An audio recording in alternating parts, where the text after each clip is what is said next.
What if the secret to success isn't IQ or luck, but your ability to read people like a book? This audiobook reveals the hidden art of social intelligence, the skill that shapes influence, connection, and power.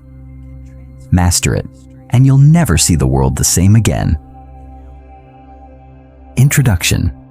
What if I told you the secret to unlocking every door in your personal and professional life isn't raw intelligence, charisma, or even luck, but something far more potent and shockingly underdeveloped? Imagine being able to walk into any room and instinctively know what everyone is feeling, who holds the power, and exactly what to say to spark connection, trust, and influence. Now imagine being able to do that consistently with bosses, partners, strangers, and friends. That skill? It's called social intelligence, and if you're not actively developing it, you're already falling behind. We live in a world saturated with information, but starving for connection. In an age of AI, automation, and algorithm-driven everything, the one thing that can't be replicated by machines, at least not authentically, is our ability to understand, empathize with, and respond to other human beings. And yet, most of us never learned how to truly read people, interpret subtle social cues, or navigate emotionally charged interactions without guesswork or anxiety. Instead, we fumble through conversations, misread intentions, miss opportunities, and wonder why we feel out of sync in relationships and teams. The truth is, intelligence alone won't get you ahead. Emotional sensitivity is not enough. The real edge, the invisible currency of success, is social intelligence. Let's get one thing straight from the outset. Social intelligence is not the same as emotional intelligence. Emotional intelligence is about knowing your own emotions and managing them. It's personal, inward-focused. Social intelligence is something else entirely. It's external. It's about how you perceive, interpret, and respond to others. It's about recognizing the emotions and intentions behind people's words, their silences, their body language. It's the uncanny ability to read a room, to know when to speak and when to listen, when to push and when to pause. Social intelligence is what makes some people magnetic, while others are forgettable. It's why some leaders inspire loyalty and others struggle with disengaged teams. It's why some individuals build powerful networks effortlessly, while others remain invisible in the crowd. Here's the twist most people don't realize. Social intelligence isn't fixed. It's not a gift bestowed at birth to a lucky few. It's a skill. And like any skill, it can be learned, trained, and mastered. This book isn't about giving you surface-level tricks or vague, feel-good advice. It's a deep dive into the mechanics of social mastery, how to read people with precision, respond with confidence, and leave a lasting impression everywhere you go. You'll learn the unspoken rules that govern conversations, connection, and trust. You'll understand why you sometimes feel invisible, misunderstood, or drained in social situations, and how to turn that around. You'll gain frameworks that can be used in meetings, relationships, interviews, negotiations, and even high-stakes confrontations. Throughout these pages, we'll unpack the real-world applications of social intelligence in both your personal and professional life. You'll discover how to build instant rapport, how to navigate difficult personalities without losing your cool, how to decode hidden emotions behind facial expressions, and how to craft responses that disarm, engage, and empower. We'll dive into high-stakes scenarios, networking events, first dates, heated arguments, boardroom power plays, and break down what socially intelligent people do differently. Here's what's coming. You'll explore the psychological cues people don't talk about, but subconsciously react to. You'll learn how social dynamics work in both small groups and large organizations, and how to position yourself effectively within them.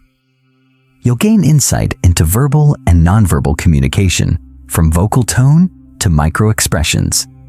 And most importantly, you'll walk away with actionable techniques that don't just help you survive socially, but thrive. But let me warn you, once you begin developing social intelligence, you'll start seeing the world differently. You'll pick up on what's not being said in conversations. You'll notice how often people speak from insecurity, from fear, from habit. You'll start seeing how miscommunication derails relationships, how manipulation hides behind smiles, and how trust is both fragile and invaluable.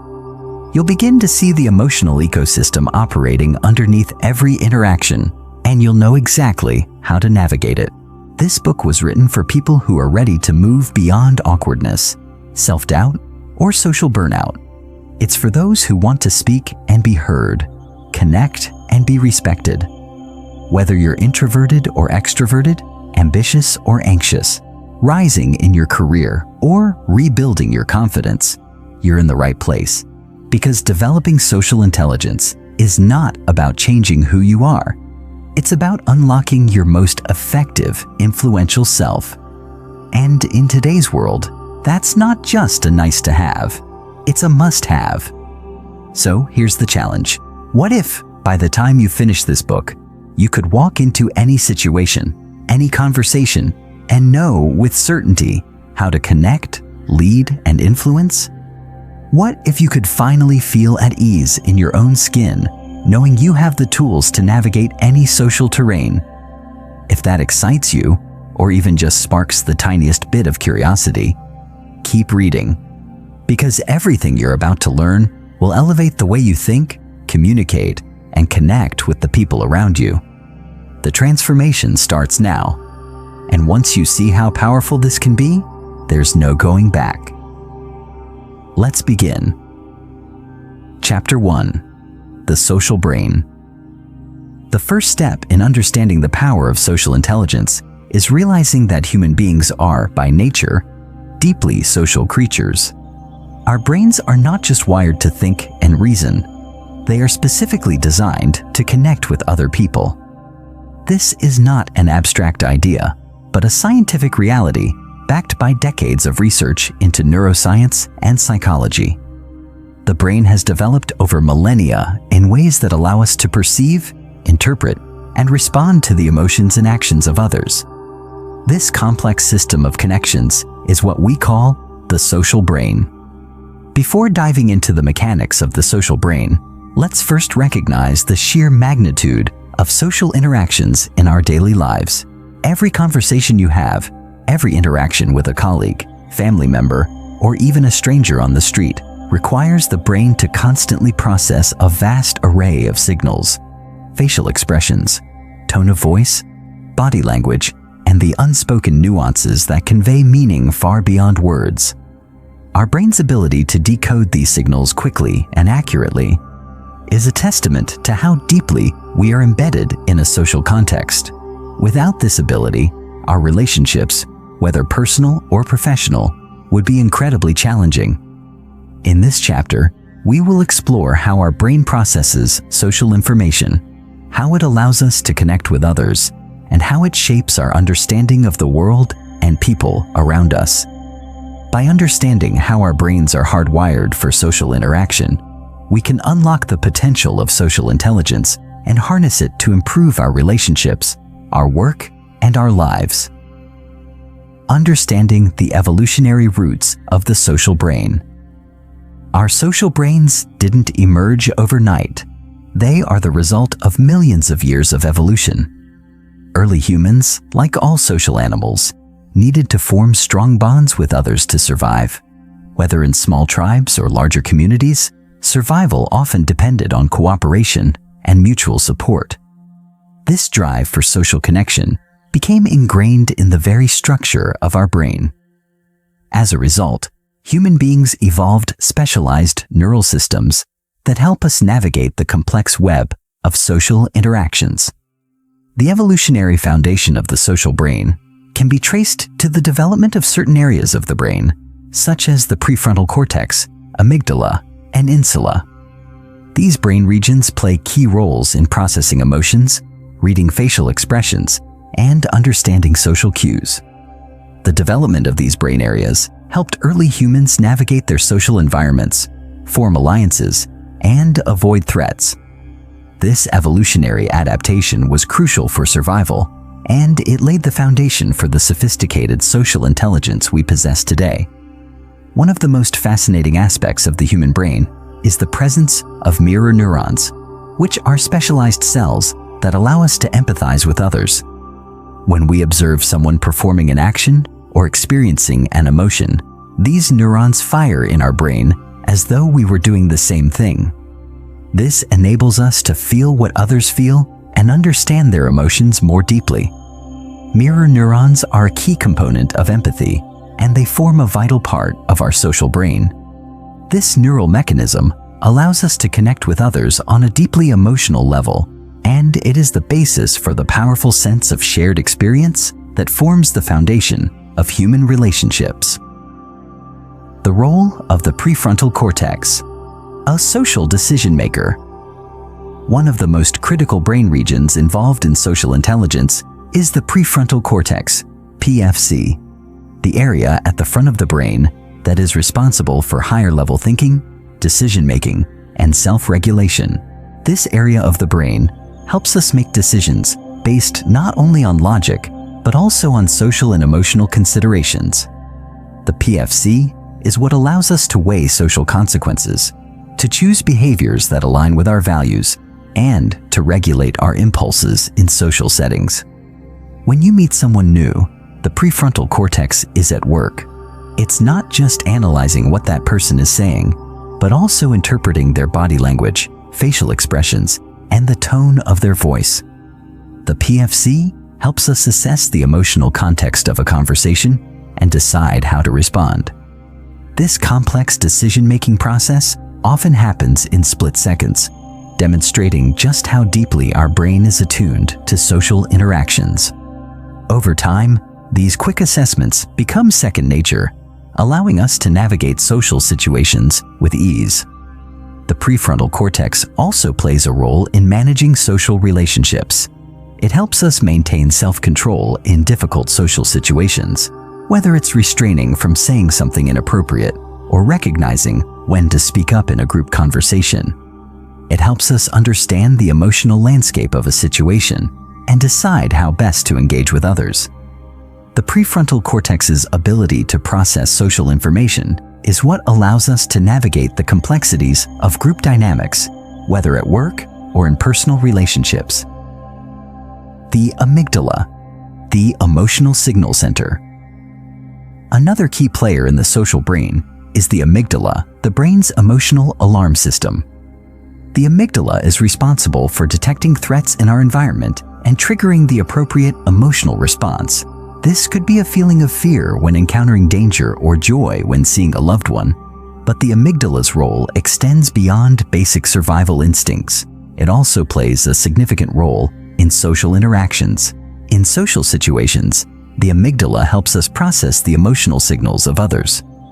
When we see someone's facial expression, hear the tone of their voice, or observe their body language, the amygdala helps us interpret those signals and decide how to react.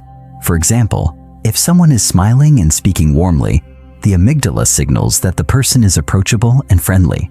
Conversely, if someone is frowning or crossing their arms, the amygdala may alert us to potential hostility or discomfort. These rapid emotional responses are crucial for navigating social situations quickly and efficiently. Interestingly, the amygdala is also involved in the process of social learning. It helps us remember emotional experiences and associate them with certain people or situations. This learning process is essential for building social intelligence. Over time, as we have more social experiences, the amygdala helps us refine our ability to understand and respond to the emotions of others. This learning process allows us to adapt our social behaviors, becoming more attuned to the needs and feelings of those around us. The insula, a gateway to empathy. The insula, a region deep within the brain, plays a crucial role in empathy. It is responsible for processing bodily sensations and emotions, and it helps us feel the emotional states of others. The insula's role in empathy can be understood through its involvement in processing feelings like pain, disgust, and pleasure, emotions that we often experience when interacting with others. When we observe someone in distress or suffering, the insula activates, allowing us to feel a sense of shared emotion. This neural mechanism helps us empathize with others, forming the foundation of compassionate behavior. The insula is also involved in social decision-making, as it helps us assess the emotional consequences of our actions. It plays a role in moral decision-making, allowing us to consider how our behaviors affect the well-being of others. In this way, the insula is critical to our ability to connect with others on a deep emotional level. It enables us to recognize the emotional states of those around us and respond in ways that promote empathy and understanding. The insula's function is central to social intelligence, as it allows us to tune into the feelings of others and react appropriately. The brain's social architecture is incredibly complex, but it's also remarkably efficient. From the prefrontal cortex that guides our decision-making, to the amygdala that processes emotional signals, to the insula that allows us to empathize with others. Every part of the brain plays a role in how we understand and respond to the people around us. This chapter has only begun to scratch the surface of how the brain processes social information. In the next sections, we'll explore how these neural systems work together to shape our behavior in social situations. We'll also examine how social intelligence can be developed and refined, and how we can apply this knowledge to improve our relationships and success in both our personal and professional lives.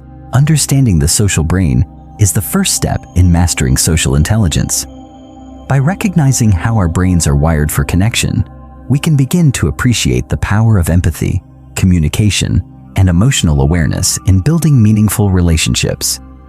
In the chapters that follow, we'll continue to explore the nuances of social intelligence, equipping you with the tools you need to connect with others in ways that are authentic, empathetic, and effective.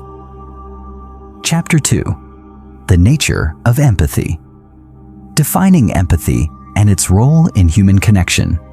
Empathy is often referred to as the ability to understand and share the feelings of another person. But empathy is more than just feeling for someone else. It's a complex and dynamic process involving both emotional and cognitive components. It's the cornerstone of our social intelligence, a key ingredient that enables us to forge strong, meaningful connections with the people around us. In simple terms, empathy is what allows us to put ourselves in someone else's shoes, to feel what they're feeling, and to respond in a way that is supportive and compassionate. When someone shares their grief with us, empathy allows us to feel their sadness. When someone experiences joy, empathy allows us to celebrate with them.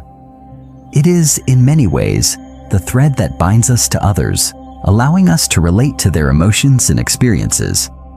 However, empathy is not a one-size-fits-all concept. It comes in various forms, from the deep emotional resonance we feel when someone close to us is in pain to the more cognitive understanding of someone's emotions in a less personal context. While empathy can feel automatic, it is a skill, one that is shaped by both biology and experience. In this chapter, we will explore the multiple dimensions of empathy, how it works in the brain, and how it influences our social interactions. The emotional and cognitive components of empathy. Empathy is commonly divided into two components: emotional empathy and cognitive empathy. Emotional empathy refers to the capacity to directly feel another person's emotions. When someone else is sad, we might feel sadness as well. This form of empathy involves our ability to sense and resonate with the emotional states of others. It's what allows us to connect with someone who is grieving or anxious, as we can feel those emotions in our own bodies. Cognitive empathy, on the other hand, is the ability to understand what someone else is going through, even if we don't necessarily feel the same emotions. It's the ability to step back and recognize someone else's emotional state without becoming overwhelmed by it. Cognitive empathy allows us to empathize with someone even if we haven't experienced the same situation they're going through. For example, we may not have experienced a specific type of loss, but cognitive empathy enables us to understand how that loss might feel to someone else. Both forms of empathy are essential in social interactions. Emotional empathy enables us to bond with others on an emotional level, to offer comfort and support in moments of distress. Cognitive empathy, however, allows us to navigate social situations with greater understanding and perspective. By balancing both emotional and cognitive empathy, we can respond to others in ways that are not only compassionate, but also appropriate to the context. The neuroscience of empathy. Empathy is not just a social or emotional phenomenon. It has deep roots in the structure of the brain. At its core, empathy is a brain function, and understanding how the brain facilitates empathy can give us a deeper appreciation for its power in our social lives. The brain regions most involved in empathy include the anterior insula, the anterior cingulate cortex, and the mirror neuron system. The insula, which we briefly touched upon in Chapter 1, plays a significant role in both emotional and cognitive empathy. It is responsible for processing bodily sensations and emotions. The insula is activated when we observe someone in pain or distress, and it enables us to feel that distress in our own bodies. It's as though the insula allows us to mirror another person's emotional state, which is why it's often referred to as the empathy center of the brain. The anterior cingulate cortex, ACC, also plays a crucial role in empathy, especially in terms of emotional regulation. When we experience empathy for someone else, the ACC helps us process those emotions and decide how to respond. It enables us to modulate our emotional reactions, ensuring that we don't become overwhelmed by the emotions of others. This regulation is important because it helps prevent emotional burnout or the inability to respond in a helpful way. Perhaps the most fascinating aspect of empathy at the neurological level is the role of mirror neurons. Mirror neurons are specialized brain cells that fire both when we perform an action and when we observe someone else performing the same action. These neurons form the basis for our ability to understand the emotions and intentions of others. When we see someone smiling, our mirror neurons fire as though we are smiling ourselves. When we witness someone in pain, the same neurons fire, allowing us to feel their discomfort. Mirror neurons provide the foundation for both emotional and cognitive empathy, enabling us to resonate with others' experiences and emotions. The impact of empathy on social behavior. Empathy has a profound impact on how we behave in social situations. It guides our actions, informs our decisions, and influences our relationships in subtle but powerful ways. When we empathize with someone, we are more likely to engage in pro-social behaviors, actions that benefit others and promote social harmony. For instance, when we see someone in distress, our empathy often motivates us to offer support or help. This could be as simple as offering a comforting word, providing physical assistance, or offering our time and attention. Empathy drives us to care for others, to act in ways that foster connection and understanding. This is not just a moral or ethical choice. It's an instinctual emotional response that is embedded in the very fabric of our social brains. Empathy also plays a key role in conflict resolution. When we understand the emotions and perspectives of others, we are better equipped to de-escalate tense situations and find common ground. For example, in a disagreement, empathizing with the other person's feelings can help us navigate the conversation with compassion and respect. Rather than reacting defensively or aggressively, empathy enables us to respond in a way that promotes mutual understanding and collaboration. Moreover, empathy is critical to building and maintaining relationships. It's the glue that holds friendships, partnerships, and familial bonds together. By regularly showing empathy, we signal to others that we care about their well-being and are attuned to their emotional needs. In turn, this fosters trust, loyalty, and deeper emotional connection. Empathy allows us to be present with others in meaningful ways, helping us create stronger, more supportive relationships. The limits and challenges of empathy. While empathy is an essential skill for building social connections, it does have its limits. Sometimes, we may find ourselves emotionally overwhelmed by the pain or distress of others. This is known as empathic distress or compassion fatigue. When we feel too deeply for someone else, it can be challenging to maintain the emotional balance necessary to respond effectively. Empathy fatigue is particularly common among caregivers, social workers, and those in professions that require constant emotional engagement with others. Over time, this emotional exhaustion can lead to burnout and even a diminished capacity to empathize with others. It's important, therefore, to develop the ability to regulate our emotional responses and practice self-care. Another challenge is the potential for empathy gaps in certain social contexts. For instance, when we are interacting with people who have different backgrounds, experiences, or perspectives from our own, it can be difficult to fully empathize with their feelings or needs. Cultural differences, for example, can create barriers to empathy, as we may not fully understand or relate to the experiences of others. In such situations, cognitive empathy, understanding others' emotions from an intellectual standpoint, becomes especially valuable. By actively seeking to understand someone's perspective, even if we don't feel the same emotions, we can still engage empathetically. Cultivating and expanding empathy. Empathy, like any other skill, can be cultivated and strengthened over time. Developing empathy requires both practice and mindfulness. It's not something that just happens naturally. It's a conscious effort to tune into the emotions of others and respond with care and understanding. One way to cultivate empathy is through active listening. When we truly listen to others, without judgment or distraction, we create space for them to express their emotions and experiences. This deep listening helps us understand their feelings on a more profound level, which, in turn, strengthens our empathetic responses. Active listening involves not only hearing the words, but also paying attention to the tone of voice, body language, and emotional cues. It's about being present and fully engaged in the conversation. Another way to cultivate empathy is through perspective taking. This involves making a conscious effort to see the world through another person's eyes. It's about trying to understand their thoughts, feelings, and experiences, even if we don't share them. Perspective taking is a powerful tool for expanding our empathy, as it helps us understand people who are different from us, whether culturally, socially, or emotionally. Finally, practicing empathy involves self-reflection and self-awareness.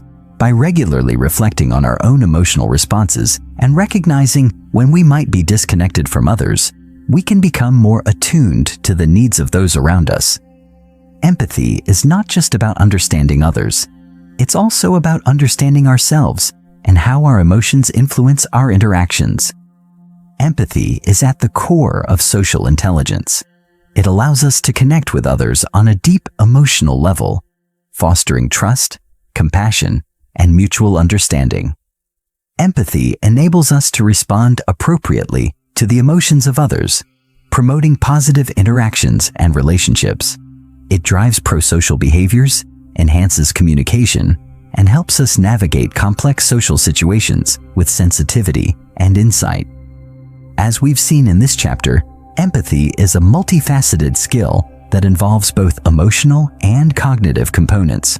It is supported by key brain regions like the insula, anterior cingulate cortex, and mirror neuron system. But while empathy is an innate capacity, it is also a skill that can be developed and refined over time.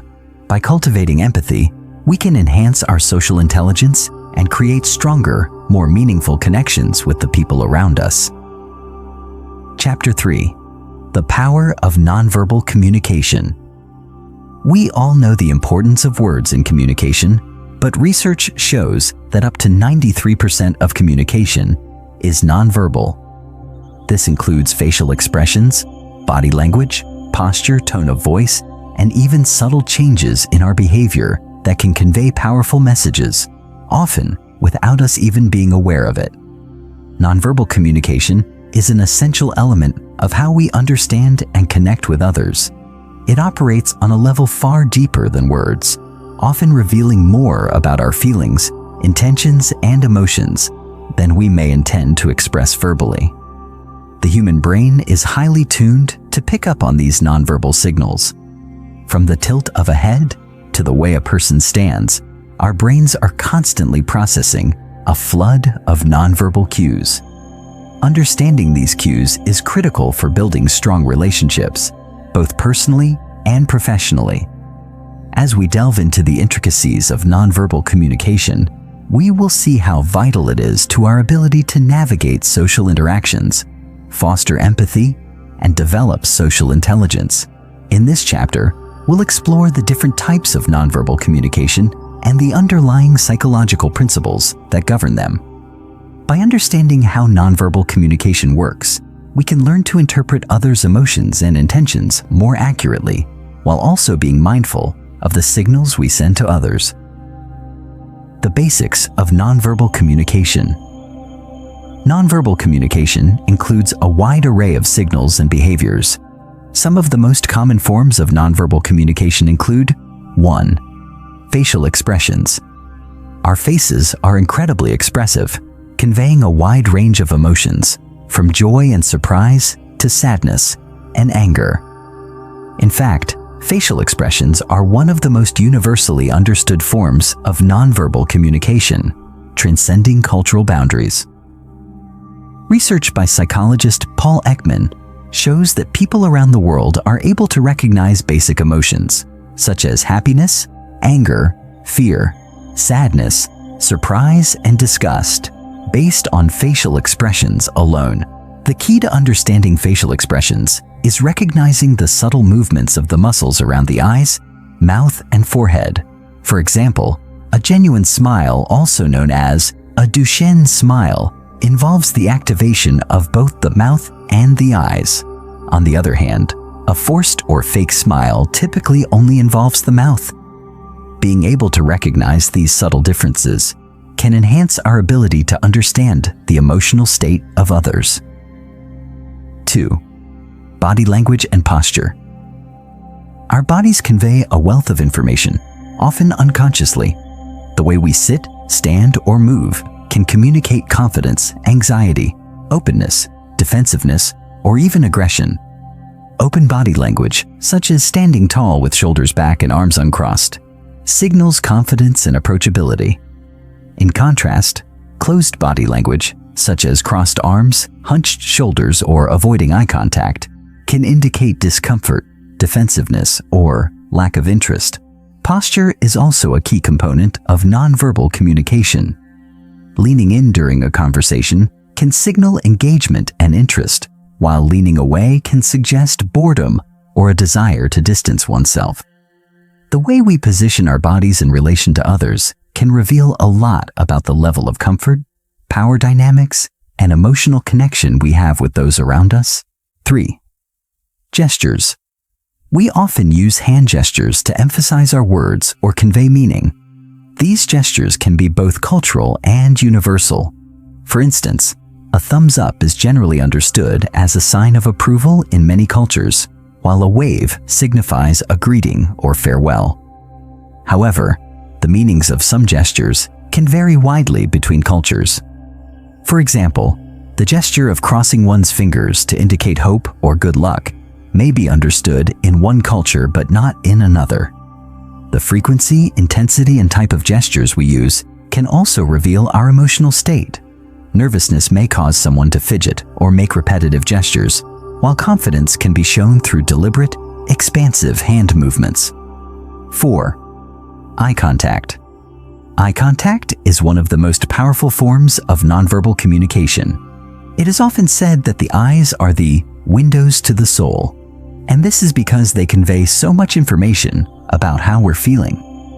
A prolonged gaze can communicate interest, affection, or even dominance, while avoiding eye contact may indicate shyness, dishonesty, or discomfort. Cultural differences also play a significant role in the interpretation of eye contact. In some cultures, maintaining eye contact is seen as a sign of respect and attentiveness, while in others, too much eye contact may be perceived as confrontational or rude. 5. Tone of voice and paralanguage. The way we say something can be just as important as what we say. Tone of voice, pitch, rate of speech, and volume all fall under the category of paralanguage, nonverbal elements of speech that convey emotional nuances. For example, speaking in a high-pitched, fast tone may indicate excitement or anxiety, while a slow, deep tone may suggest calmness or authority. Paralanguage can also convey sarcasm, affection, or irritation. The same sentence spoken with a different tone can convey an entirely different message.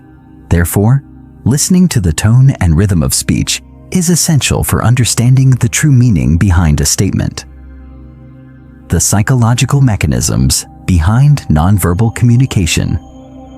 The power of nonverbal communications lies in its deep connection to the emotional and psychological processes of the brain. Nonverbal cues are processed by several brain areas, including the amygdala, prefrontal cortex, and insula, all of which play important roles in emotional processing, empathy, and decision-making. 1. The amygdala and emotional response. The amygdala is responsible for processing emotions, particularly fear and threat detection. When we observe nonverbal cues, such as a tense posture or a frown, the amygdala quickly assesses whether these signals are positive or negative. It triggers an emotional response based on that assessment, which helps us determine how to react. For instance, if we see someone frowning or avoiding eye contact, the amygdala may interpret that as a sign of disinterest or discomfort, prompting us to adjust our approach accordingly. 2. The prefrontal cortex and social processing. The prefrontal cortex plays a crucial role in evaluating social situations and regulating our responses. When we observe nonverbal cues, the prefrontal cortex helps us make decisions about how to act in the context of the relationship or environment. For example, if someone is displaying closed body language, the prefrontal cortex may prompt us to take a more empathetic or cautious approach, rather than being confrontational or overly assertive. 3. The insula and empathy. The insula is involved in processing bodily sensations and emotions, particularly those related to empathy. When we observe someone's nonverbal cues, such as a sad facial expression or tense body posture, the insula helps us resonate with those emotions and understand what the person is feeling. This connection between the insula and nonverbal communication is central to our ability to empathize with others and respond in a compassionate way. The role of nonverbal communication in building trust and rapport. Nonverbal communication plays a critical role in the development of trust and rapport. Trust is the foundation of all meaningful relationships, and nonverbal cues are often the first indicators of trustworthiness or distrust. A warm smile, a firm handshake, or an open posture can immediately signal trustworthiness, while a lack of eye contact, crossed arms, or fidgeting may suggest discomfort or dishonesty. One of the most important aspects of nonverbal communication is its ability to create a sense of connection.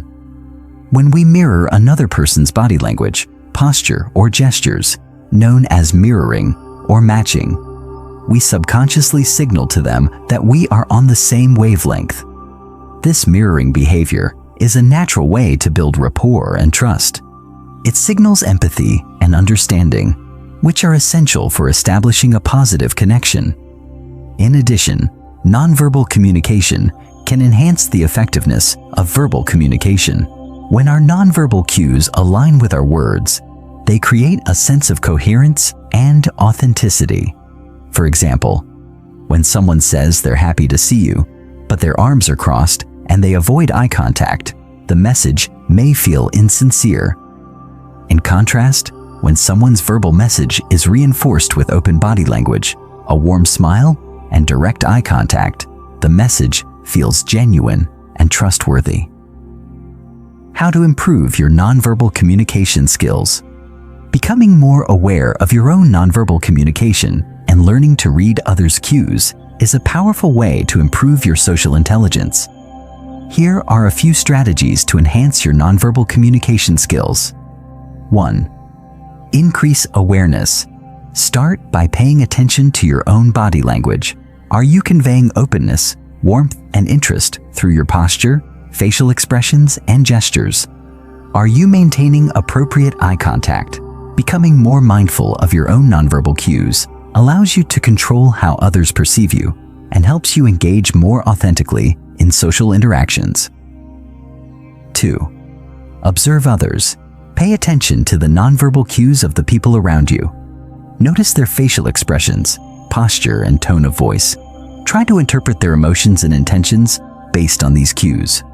This will help you become more attuned to others' feelings, making it easier to respond empathetically. 3. Practice active listening. Nonverbal communication is not just about what you express, but also about what you perceive. Active listening involves not only hearing the words someone says, but also paying attention to their tone, body language, and facial expressions. By fully engaging in the conversation, you'll be able to respond more thoughtfully and empathetically. Nonverbal communication is an essential component of social intelligence. It allows us to convey emotions, establish trust, and connect with others on a deep level. By becoming more aware of our own nonverbal cues and learning to read the signals of others, we can enhance our ability to navigate social situations, build stronger relationships, and communicate more effectively. Chapter 4. Emotional Intelligence and its Role in Social Interactions. The concept of emotional intelligence, EQ, refers to the ability to recognize, understand, and manage our own emotions, as well as the ability to recognize, understand, and influence the emotions of others. Unlike intellectual intelligence, IQ, which primarily focuses on cognitive abilities and problem-solving skills, emotional intelligence emphasizes emotional awareness, empathy, and interpersonal skills. It is a concept that was popularized by psychologist Daniel Goleman in the mid-1990s and has since become recognized as a key factor in personal and professional success. Emotional intelligence is fundamental to effective communication and social interactions because it helps us navigate the complex web of emotions that underlie most human behavior. EQ affects how we perceive ourselves and others, how we react to situations, and how we relate to people on a deeper level. Emotional intelligence is composed of several core components that work together to enhance our social and emotional functioning. The first component of emotional intelligence is self-awareness. Self-awareness is the ability to recognize and understand our own emotions, as well as their impact on our thoughts and behaviors. When we are self-aware, we can accurately assess how we are feeling and why we feel that way, which allows us to respond more thoughtfully to situations and interactions. Self-awareness also enables us to identify our strengths and weaknesses, helping us make better decisions and take more appropriate actions in both personal and professional settings. The second component is self-regulation, which refers to the ability to control and manage our emotions, especially in stressful or challenging situations. Self-regulation is essential for maintaining emotional balance and composure when faced with conflict, frustration, or other difficult emotions. People with high emotional intelligence are skilled at managing their impulses, remaining calm under pressure, and making thoughtful, deliberate decisions, rather than reacting impulsively to their emotions. The third component is motivation, which involves setting and working toward goals that align with our values and desires. Emotionally intelligent individuals are generally more motivated, resilient, and committed to their objectives, as they have the emotional awareness and self-regulation skills to persevere in the face of obstacles. They are also more likely to maintain a positive attitude and exhibit a strong sense of drive, even during difficult times. The fourth component is empathy, which is the ability to understand and share the feelings of others. Empathy is crucial for building strong relationships, as it allows us to connect with others on an emotional level, offering support and understanding when they need it most. People with high empathy are able to listen attentively, recognize emotional cues, and respond in a compassionate and constructive manner. The fifth and final component of emotional intelligence is social skills, which encompass the ability to communicate effectively, build relationships, and work collaboratively with others.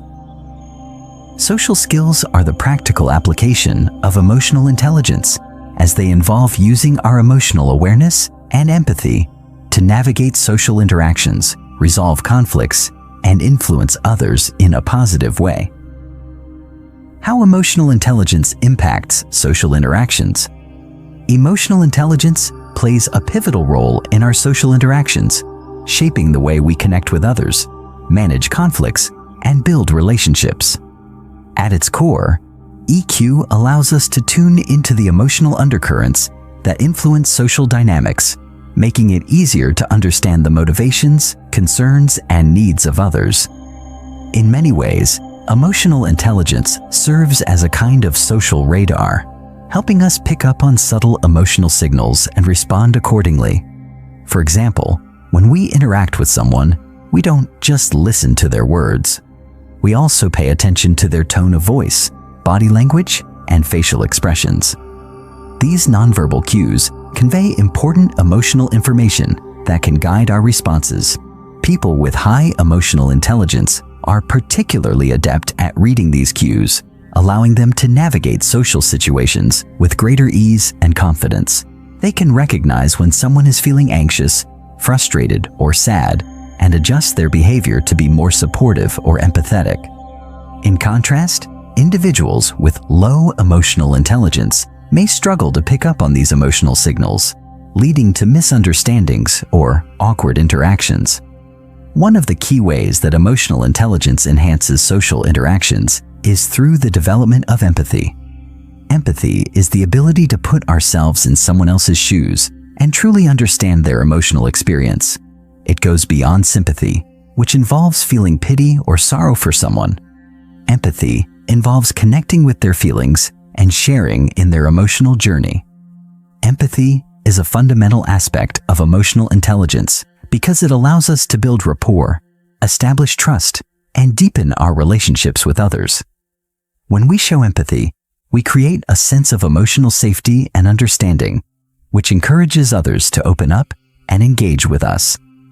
This is particularly important in both personal and professional relationships, where trust and communication are essential for success. People who are empathetic tend to be better listeners, more considerate in their responses, and more attuned to the needs of others. They are also more likely to engage in prosocial behaviors, such as offering support or assistance, which strengthens social bonds and fosters cooperation. Emotional intelligence also plays a critical role in conflict resolution. In any social interaction, disagreements and conflicts are inevitable. However, the way we handle these conflicts can make a significant difference in the outcome.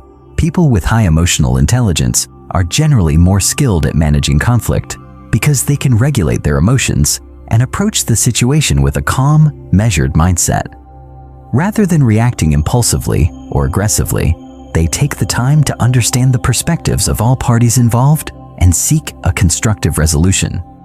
They are able to de-escalate tense situations, facilitate productive conversations, and find common ground, even when emotions are running high.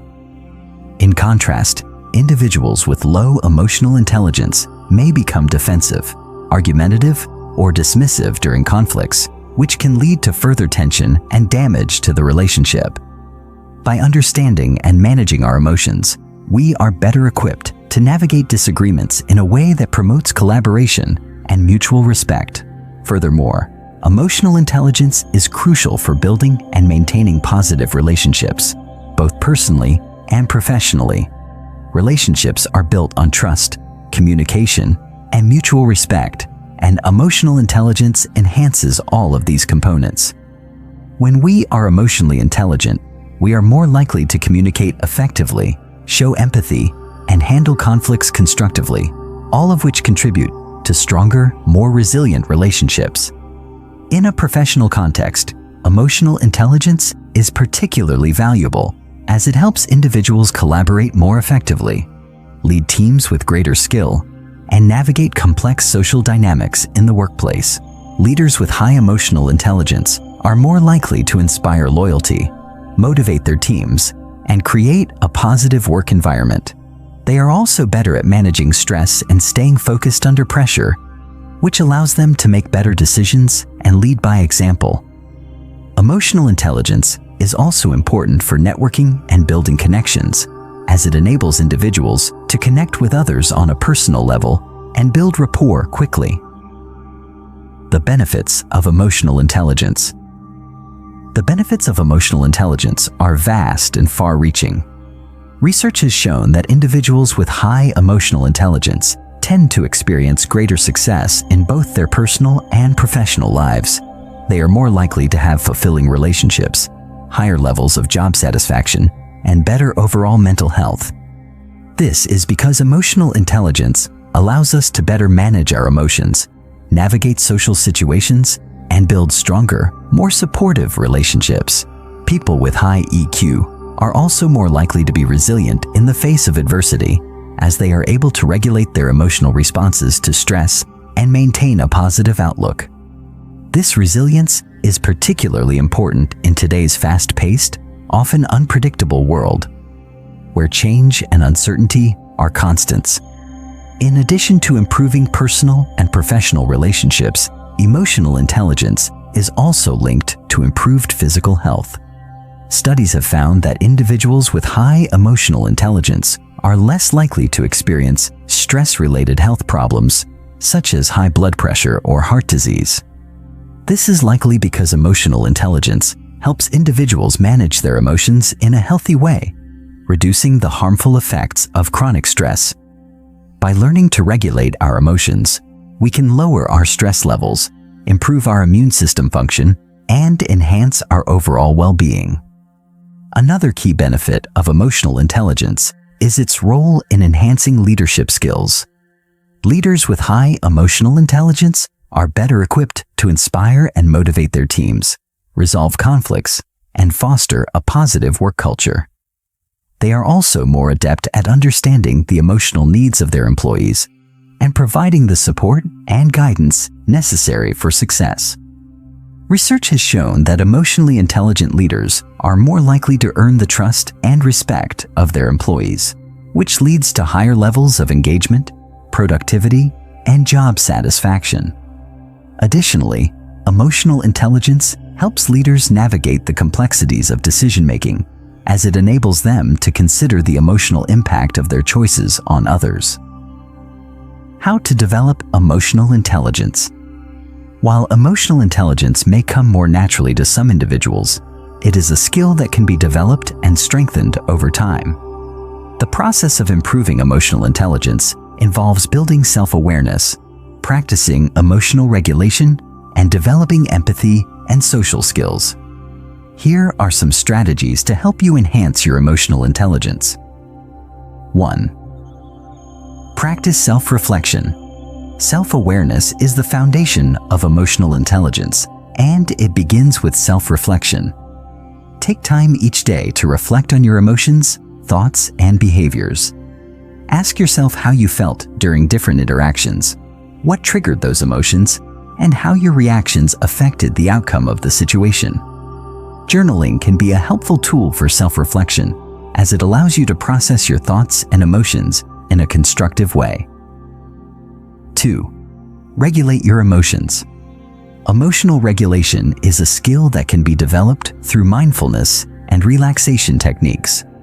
Practice techniques such as deep breathing, meditation, or progressive muscle relaxation to help you stay calm and focused in stressful situations. By learning to manage your emotions, you can reduce impulsive reactions and respond more thoughtfully to challenges. 3. Develop empathy. Empathy is a key component of emotional intelligence, and it can be cultivated through active listening and perspective-taking. Practice listening attentively to others without interrupting or judging. Try to understand their emotions and experiences and respond in a supportive and compassionate manner. 4. Enhance your social skills. Social skills are the practical application of emotional intelligence. To improve your social skills, focus on building rapport, resolving conflicts constructively, and communicating effectively. Practice being open, approachable, and assertive in your interactions with others. Emotional intelligence is a powerful tool that can transform the way we interact with others, manage our emotions, and navigate social situations. By developing our emotional intelligence, we can build stronger relationships, handle conflicts more effectively, and become more successful in both our personal and professional lives. EQ is not just about being aware of our emotions. It's about understanding the emotions of others, regulating our own emotional responses, and using this awareness to create positive, meaningful connections. As we continue to enhance our emotional intelligence, we unlock the potential to foster deeper relationships, improve our communication, and become more empathetic, compassionate individuals. Chapter 5. Mastering the Art of Communication. Understanding the importance of effective communication. Communication is often described as the backbone of all human relationships, whether personal or professional. It is the primary tool we use to express ourselves, connect with others, and navigate the complex web of emotions, ideas, and intentions that underpin our interactions. While many people may assume that communication is as simple as speaking and listening, it is far more nuanced than that. True communication involves the ability to convey ideas, emotions, and intentions clearly and effectively, while also being able to understand and respond to the messages others are sending.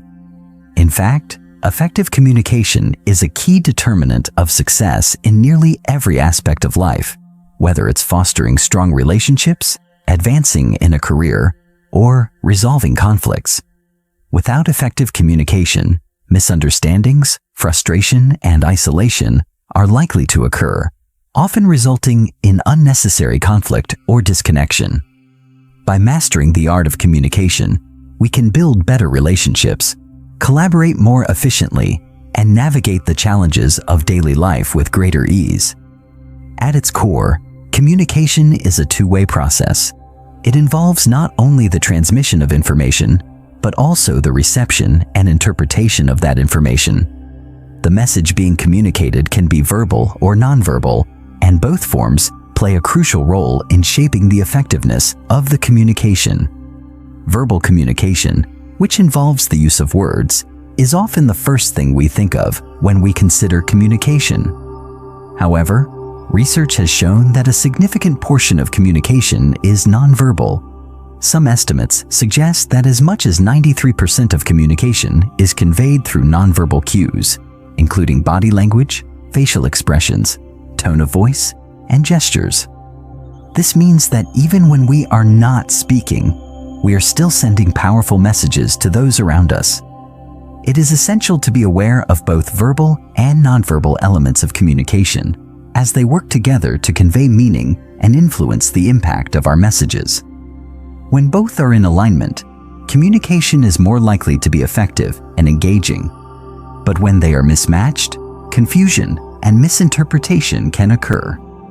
Effective communication also requires a level of emotional intelligence.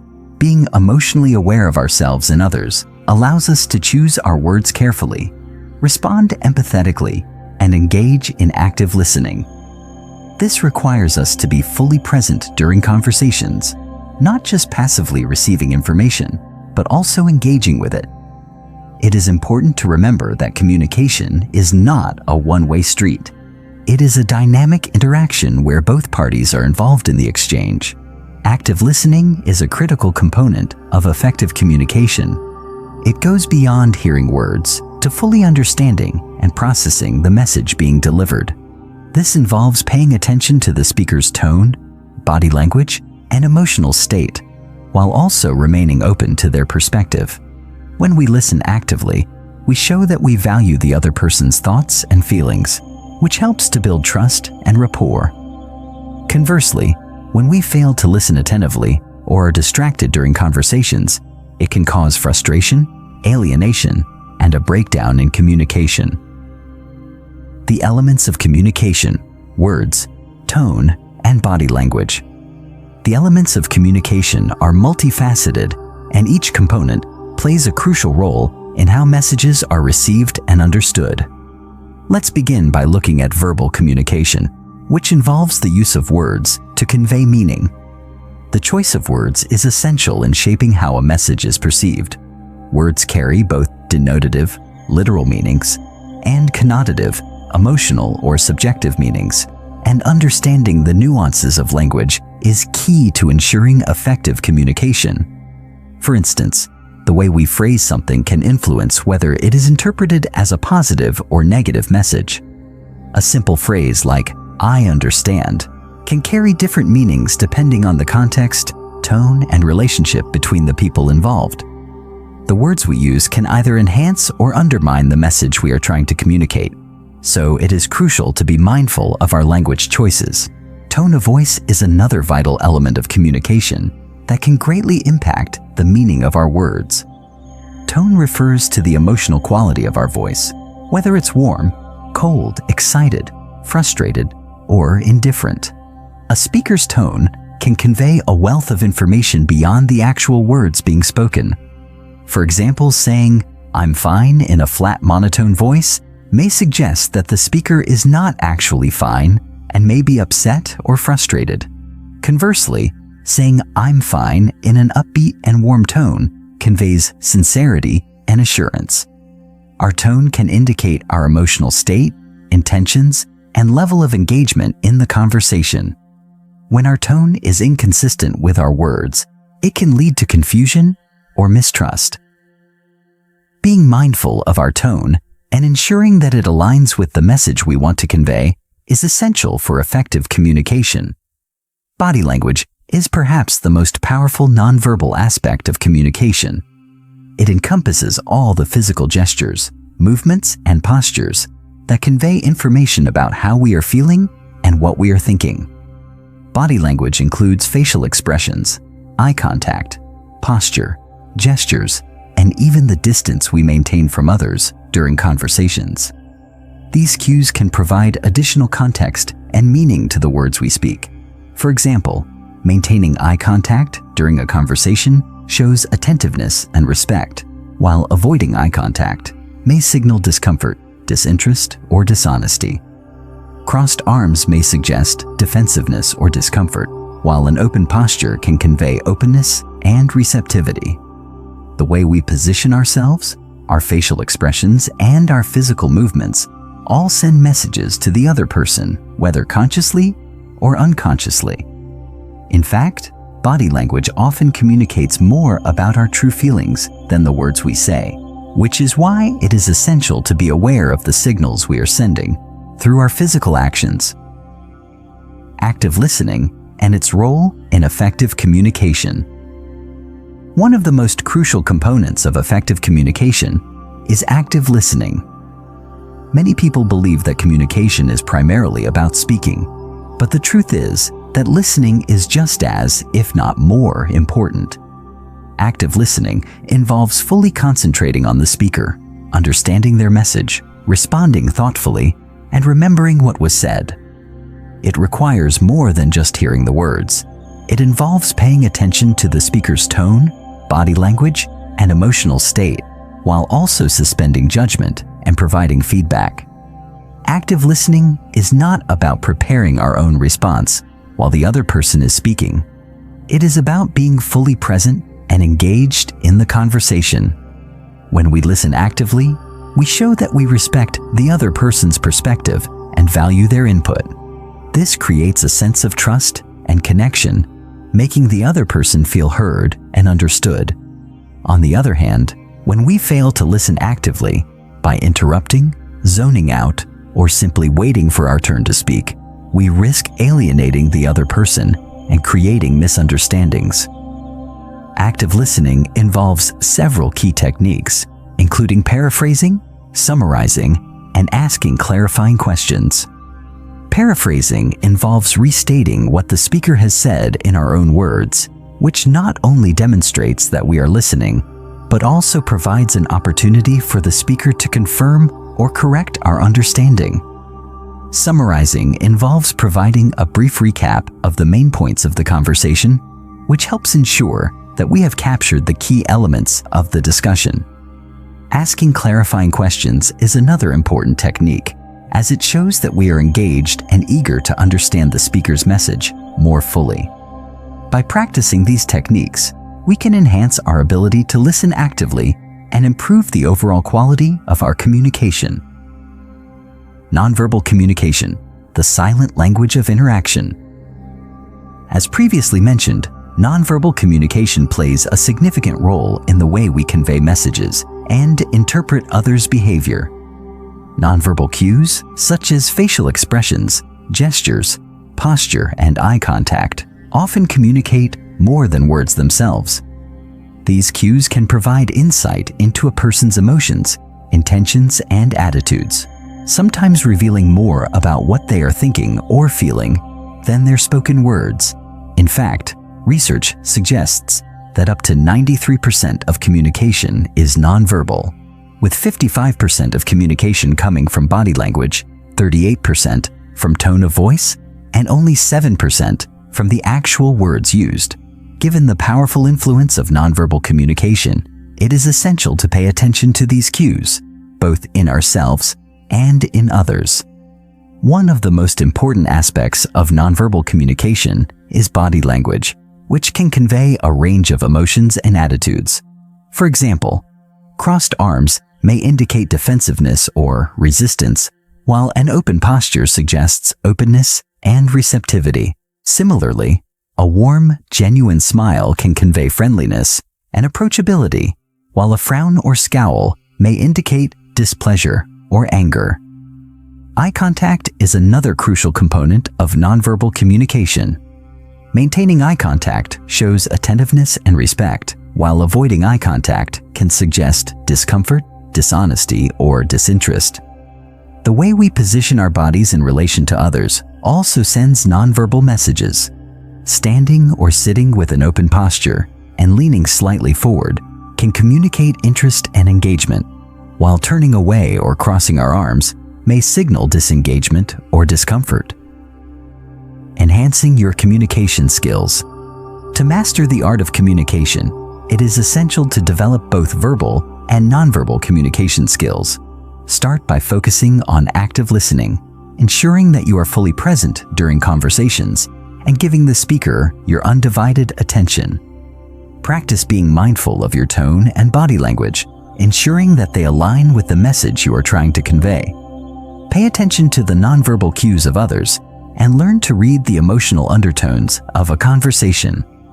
By improving your communication skills, you can foster stronger relationships, resolve conflicts more effectively, and enhance your overall social intelligence. Effective communication is the foundation of all successful relationships, both personal and professional. By mastering the art of communication, we can connect with others on a deeper level, build trust, and create an environment of mutual respect and understanding. Whether it's through our choice of words, tone of voice, or body language, every interaction we have is an opportunity to strengthen our social bonds and navigate the complexities of human interaction.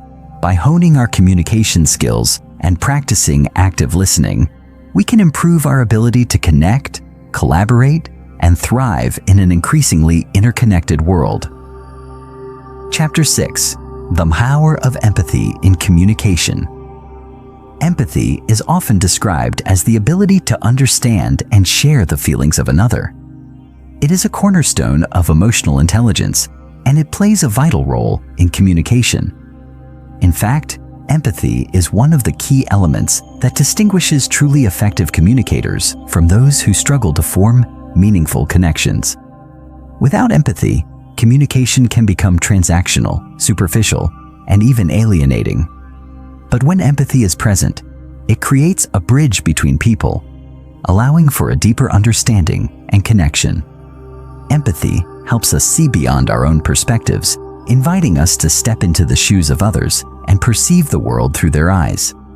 It allows us to listen not only to what is being said, but also to the underlying emotions, needs, and desires that might not be immediately visible.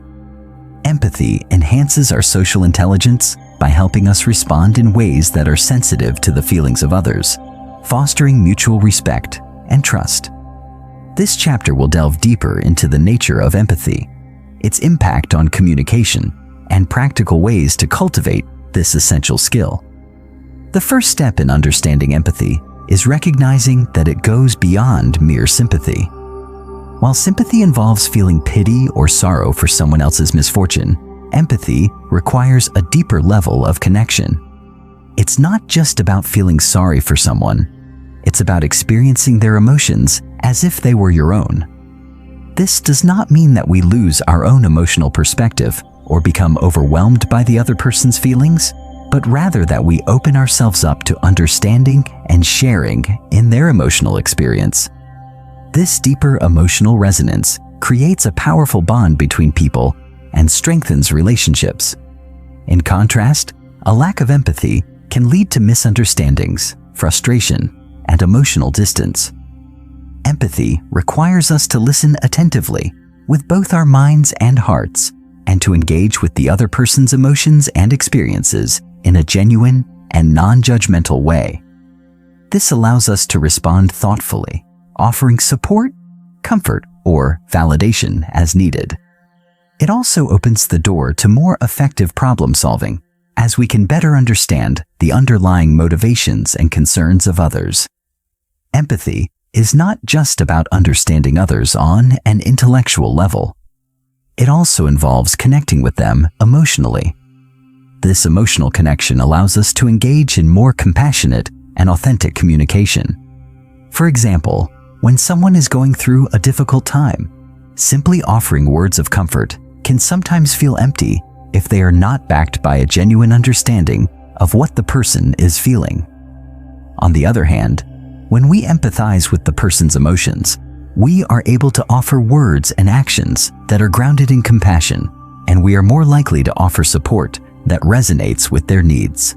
Empathy allows us to meet others where they are emotionally, making it easier to build rapport and foster trust. It is through empathy that we are able to communicate in a way that feels human rather than transactional, and to connect on a deeper level with those around us. The two types of empathy: cognitive and emotional. There are two primary types of empathy: cognitive empathy and emotional empathy. Each type plays a distinct role in communication, and both are important for building strong, meaningful relationships. Understanding the differences between cognitive and emotional empathy can help us develop a more nuanced approach to our interactions with others. Cognitive empathy is the ability to understand another person's perspective or point of view. It involves recognizing and grasping the thoughts, beliefs, and intentions of others. In other words, cognitive empathy allows us to put ourselves in someone else's shoes intellectually, understanding their reasoning and worldview.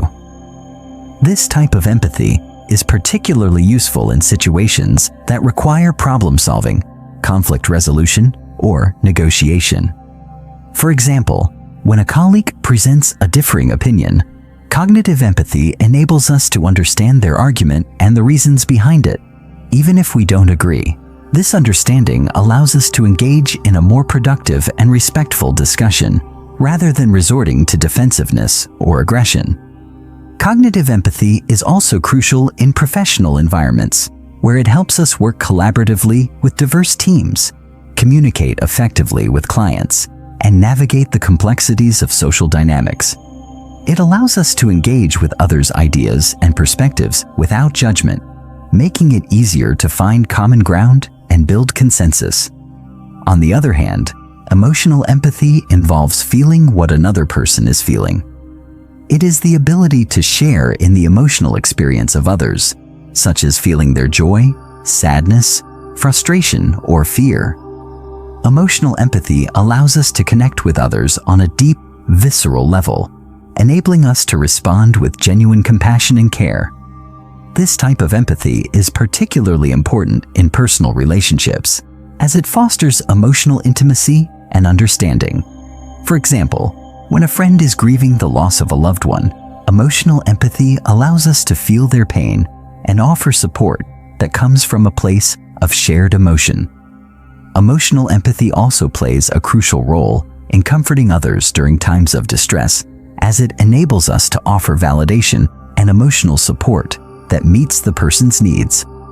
However, emotional empathy can also be challenging at times, as it requires us to confront and feel the emotions of others, which can be overwhelming or difficult. Balancing emotional empathy with cognitive empathy, understanding someone's feelings while also maintaining our own emotional boundaries, is key to maintaining healthy relationships and preventing emotional burnout. The role of empathy in building trust and connection. Empathy is a fundamental driver of trust and connection in relationships.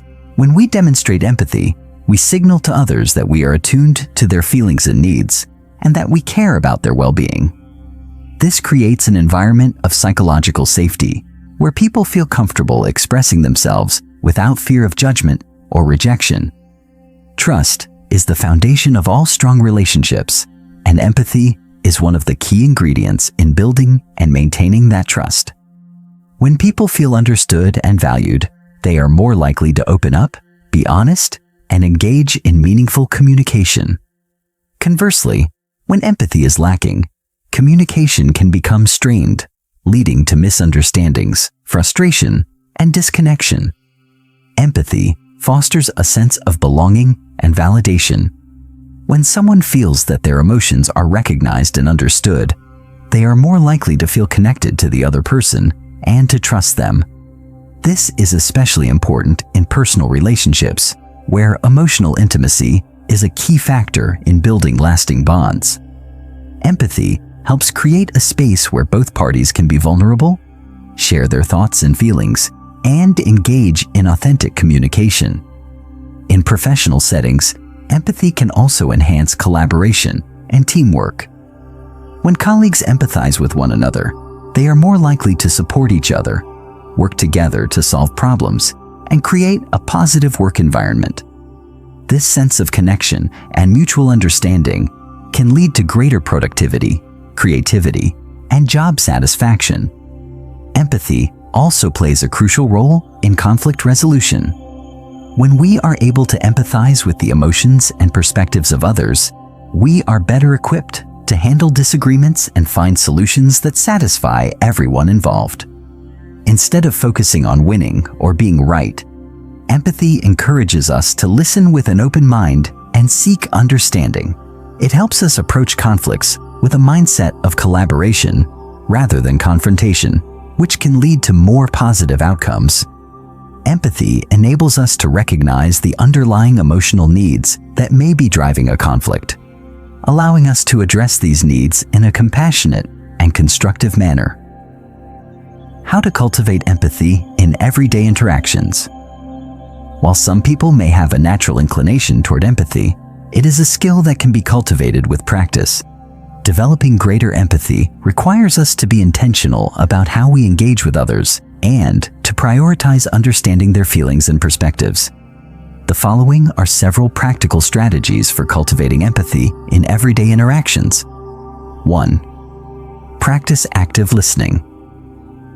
One of the most effective ways to demonstrate empathy is by listening actively. Active listening involves fully engaging with the speaker, paying attention to their words, tone, and body language. It also requires us to suspend judgment and refrain from interrupting or offering unsolicited advice. By listening attentively, we show that we value the other person's thoughts and feelings which fosters a sense of connection and trust. 2. Put yourself in others' shoes. Empathy requires us to step outside of our own perspective and consider the experiences and emotions of others. When engaging with someone, try to imagine what it would be like to walk in their shoes. What might they be feeling, thinking, or experiencing? This exercise helps us develop a deeper understanding of their point of view and allows us to respond with greater compassion. 3. Validate others' emotions. Sometimes, the most powerful way to demonstrate empathy is by simply acknowledging and validating another person's emotions. For example, if a friend is upset, saying, "I can see that you're really frustrated," can show that you recognize and respect their feelings. Validation helps people feel heard and understood, which can go a long way in strengthening relationships. 4. Be present and attentive. Empathy requires us to be present in the moment and to give our full attention to the person we are communicating with. Put away distractions, such as phones or other devices, and focus on the conversation at hand. Being present demonstrates that you value the other person and are committed to understanding their feelings. 5. Express compassion and support. Finally, empathy involves not just understanding, but also responding with compassion. Offer words of encouragement, comfort, or support that are appropriate to the situation. Whether it's offering a listening ear, a kind word, or a helping hand, expressing compassion helps to strengthen the bond between you and the other person. The challenges of empathy and how to overcome them. While empathy is an essential skill, it is not always easy to practice. There are several challenges that can make it difficult to empathize with others, including emotional exhaustion, biases, and cultural differences. For example, when we are emotionally drained or overwhelmed, it can be hard to muster the energy to empathize with others. In such cases, it's important to practice self-care and set boundaries to protect our emotional well-being. Additionally, we may have unconscious biases or assumptions that prevent us from truly understanding others, especially those who come from different backgrounds or perspectives. Overcoming these biases requires us to be open-minded, curious, and willing to challenge our own assumptions. By doing so, we can cultivate a deeper sense of empathy and connect with others on a more meaningful level. Empathy is the heart of effective communication and social intelligence. It allows us to build trust, foster understanding, and create deep, meaningful connections with others. Whether in personal relationships or professional settings, empathy is the key to navigating the complexities of human interaction with compassion and care. By practicing active listening, putting ourselves in others' shoes, and responding with validation and support, we can cultivate empathy and enhance our ability to communicate effectively. Chapter 7. Mastering Emotional Regulation in Interpersonal Dynamics. The pillar of emotional self-awareness. Emotional regulation begins with emotional self-awareness. Before we can manage what we feel, we must be able to identify and understand our emotions with clarity and honesty. This awareness is not simply about labeling emotions with names like anger, sadness, joy, or anxiety. It is about tracing them to their roots, understanding their triggers, and becoming conscious of the narratives we attach to them. When we feel slighted in a conversation, are we truly angry at the other person's words? Or are we reacting to an old wound or a perceived threat to our identity? When we find ourselves suddenly shutting down emotionally, is it because we are disinterested in the topic or because we feel emotionally unsafe? Developing this depth of emotional self-awareness requires consistent reflection and an openness to examining our internal landscape without defensiveness. In social interactions, especially those that are high stakes or emotionally charged, this self-awareness becomes the compass by which we navigate. Without it, we are more likely to act on impulse, misread others' intentions, and respond in ways that damage relationships rather than heal or enhance them. Emotional awareness empowers us to pause, to assess, and to choose our responses with intentionality, rather than being swept away by reactive emotions. Emotional regulation as an intentional practice. Contrary to popular belief, emotional regulation is not about suppressing our emotions or pretending that they don't exist.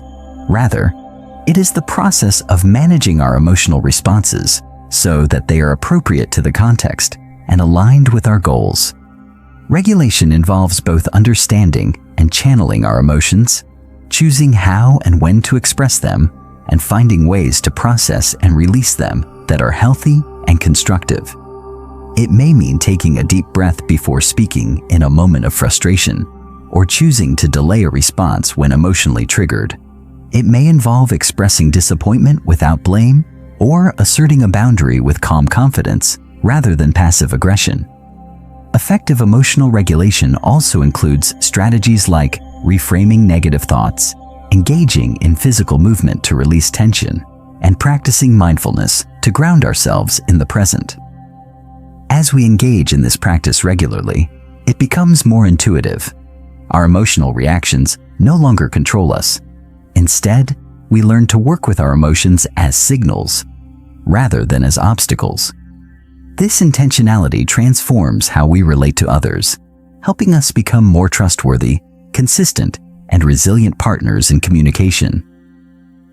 The role of emotional regulation in de-escalating conflict. When conflict arises, and inevitably it will in any meaningful relationship, emotional regulation becomes a critical skill. In emotionally charged situations, we are often tempted to defend ourselves, lash out, shut down, or retreat. These reactions are natural, rooted in the body's stress response system. However, unregulated emotional reactions often escalate conflict rather than resolve it. Regulating our emotions allows us to stay calm under pressure, to think clearly even when tension is high, and to respond rather than react. Imagine a heated disagreement with a friend. If one person raises their voice, the natural impulse might be to match their volume or shut down and retreat. But with regulation, we can pause, breathe, and choose a different path, perhaps lowering our tone, naming the emotion in the room, or expressing our desire to find common ground. This doesn't mean suppressing our frustration or invalidating our own needs. Rather, it means being intentional about how we express those feelings. When one person in a conflict maintains emotional regulation, it can help soothe the tension and invite the other person into a calmer, more productive dialogue. This de-escalation can preserve relationships, repair ruptures, and build mutual respect over time. Building tolerance for emotional discomfort. One of the hidden aspects of emotional regulation is the development of emotional tolerance, the capacity to sit with uncomfortable feelings without needing to immediately fix, escape, or avoid them. In the realm of social intelligence, this is crucial. Interpersonal situations often evoke discomfort, the awkwardness of confrontation, the vulnerability of asking for what we need, the uncertainty of being misunderstood, or the sadness of witnessing someone else's pain. If we are unable to tolerate these emotions, we may avoid important conversations, offer superficial responses, or detach emotionally. Emotional tolerance allows us to stay present with discomfort long enough to move through it rather than around it. For example, if a team member criticizes our work in a meeting, the initial wave of embarrassment or defensiveness may be strong. But with emotional tolerance, we can sit with that discomfort, remind ourselves that it is temporary, and respond in a way that keeps the relationship intact, perhaps by thanking them for the feedback and expressing our willingness to improve. Over time, as we build this tolerance, we become less afraid of difficult emotions and more adept at navigating them with grace. This expands our emotional resilience and makes us more grounded, mature communicators. Regulating emotions to enhance empathic presence. Regulating our emotions is not only about managing our own inner experience, it also has a profound impact on how present and attuned we can be to others. When our internal emotional world is chaotic or overwhelming, it's difficult to fully engage with another person's reality. Emotional regulation creates internal space for listening, for curiosity, and for empathy. For example, if we enter a conversation anxious and self-absorbed, we may miss subtle cues that indicate the other person is upset or struggling. We may interpret their responses through the lens of our own stress rather than hearing them accurately. But when we are calm, regulated, and grounded, we can be fully present. We can attune ourselves to the rhythms of another person's speech, the shifts in their tone, the emotions behind their words. This presence is a gift. It tells the other person, "I see you. I'm here with you. I care." In this way, regulation becomes the bedrock of empathy and connection. Without it, we may react from projection or defensiveness. With it, we respond from understanding and care, navigating power dynamics through emotional control.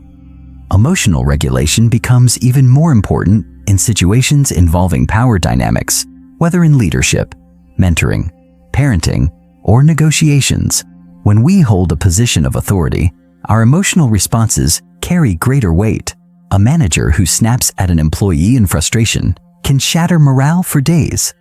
A parent who explodes in anger may cause deep emotional wounds. Conversely, when leaders regulate their emotions, they model maturity and self-control, creating a culture of respect and psychological safety. Emotional regulation in these contexts includes the capacity to remain steady in the face of provocation, to offer feedback without shaming, and to lead with calm clarity during crises. It also means managing one's own insecurities, ego, and fears so they don't bleed into communication. In negotiations, regulation helps maintain strategic thinking and emotional detachment. It enables us to advocate for our needs without aggression and to listen actively even when the stakes are high. Navigating power responsibly requires us to be deeply aware of our emotional impact and to regulate in a way that fosters equity, dignity, and trust.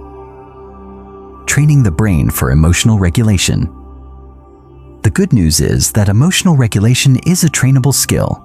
The brain's neuroplasticity means that, with consistent practice, we can rewire our responses and build new emotional habits.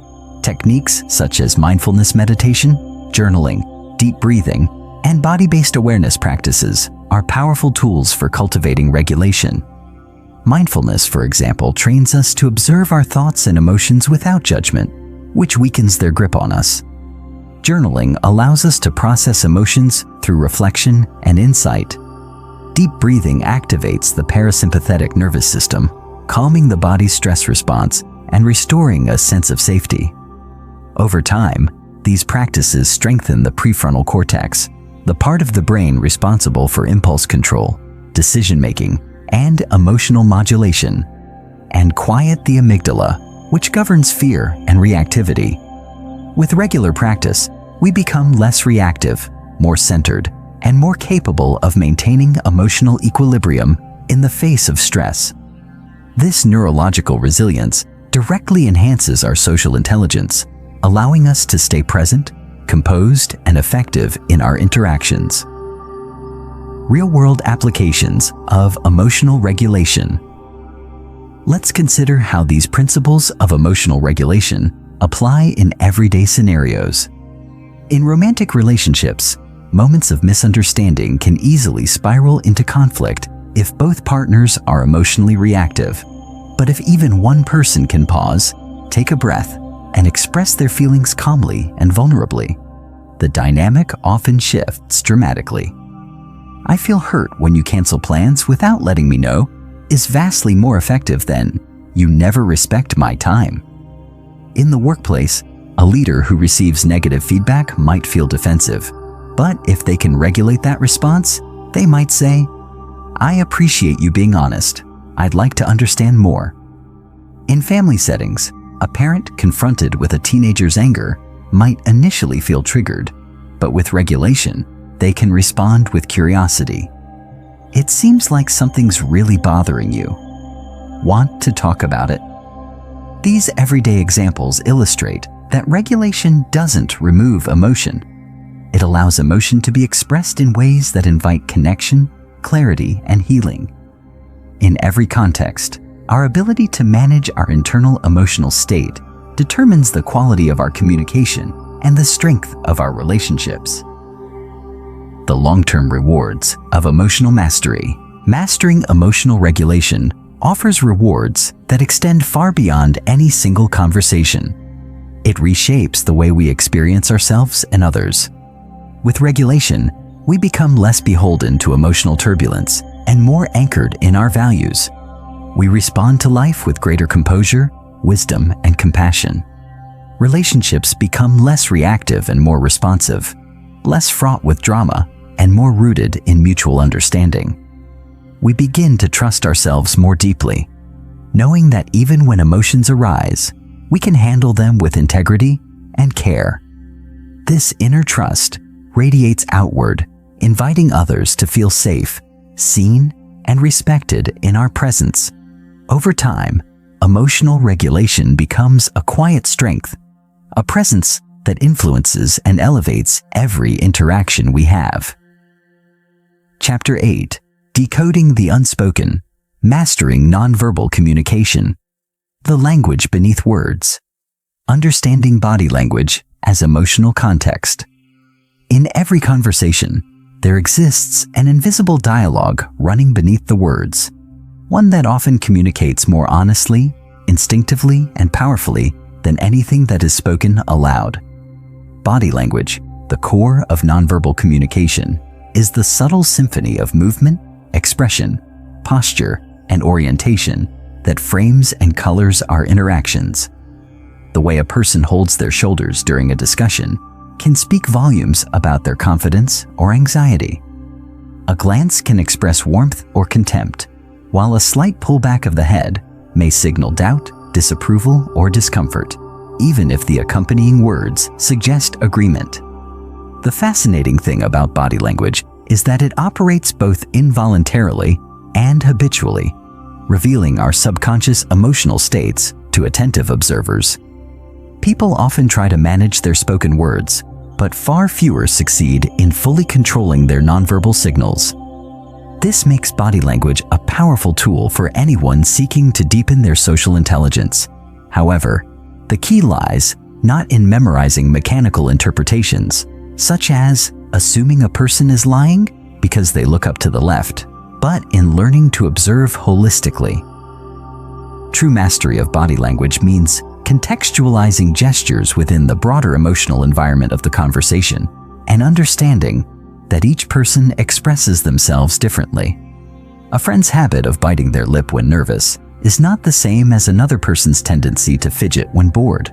Instead of imposing pre-constructed meanings onto these behaviors, socially intelligent individuals begin by noticing patterns and asking inward questions. Is this normal for this person? Has something changed in their demeanor? Are their words aligned with what their body is saying? In doing so, we shift from trying to read people like textbooks to engaging them as complex living narratives.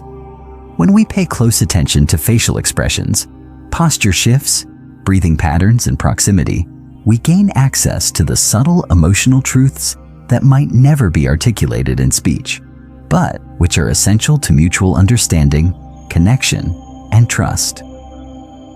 The art of attunement, mirroring, empathy, and presence in nonverbal exchange. While recognizing others' body language is important, the deeper art of nonverbal communication lies in attunement, the ability to emotionally and physically sync with others in a way that fosters connection and resonance. This kind of attunement is not merely about copying someone's posture or parroting their tone. It involves tapping into the emotional current of a conversation, allowing one's body, face, and energy to reflect an authentic sense of presence. When we are attuned to someone, we subtly mirror their expressions, match their tone, and adapt our gestures to align with theirs.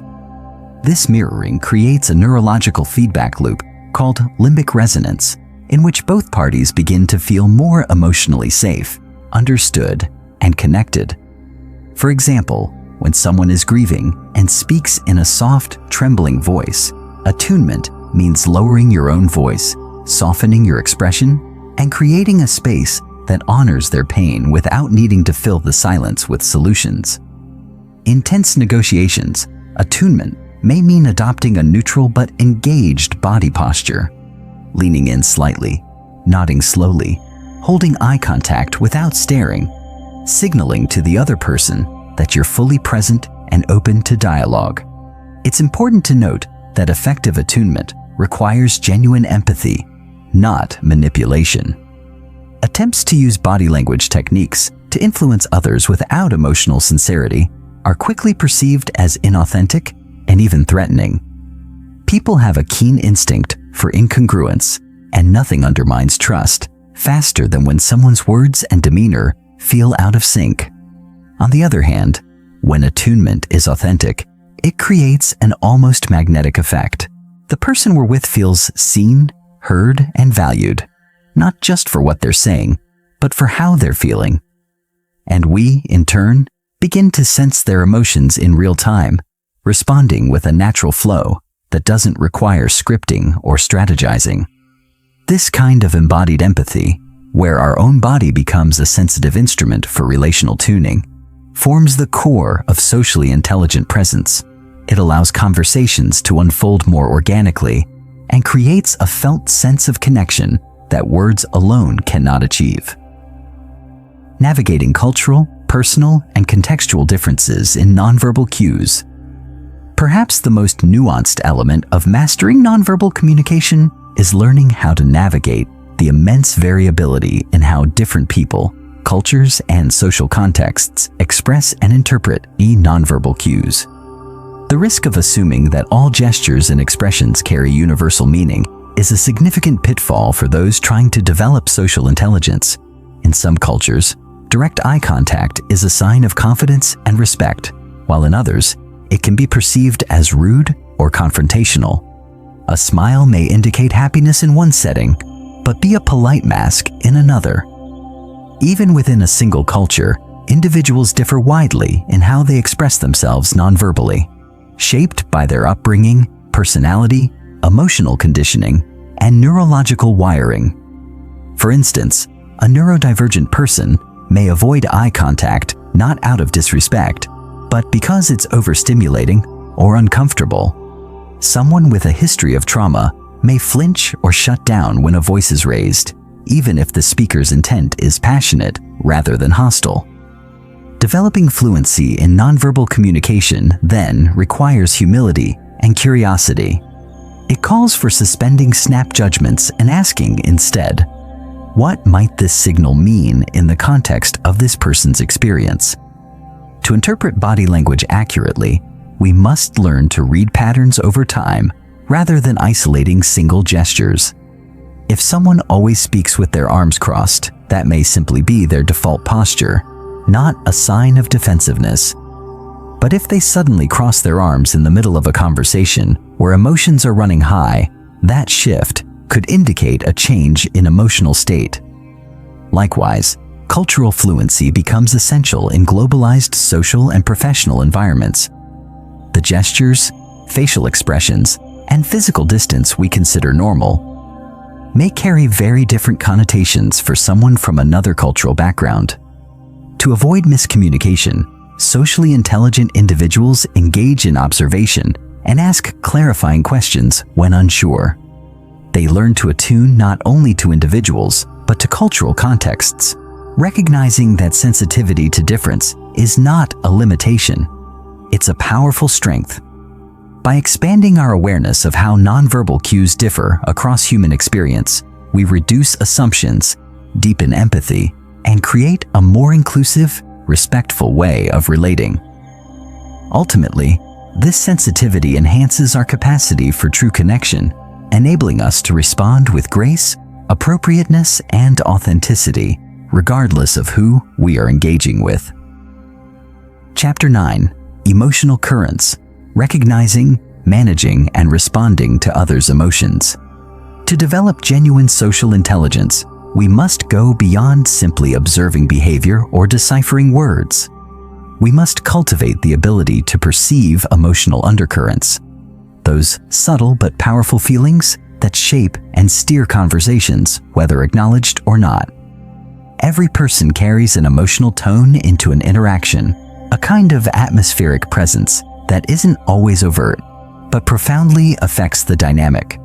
A person might be smiling while harboring deep resentment. Another might speak softly, yet radiate frustration through their energy. Emotional awareness, therefore, requires both sensitivity and intention.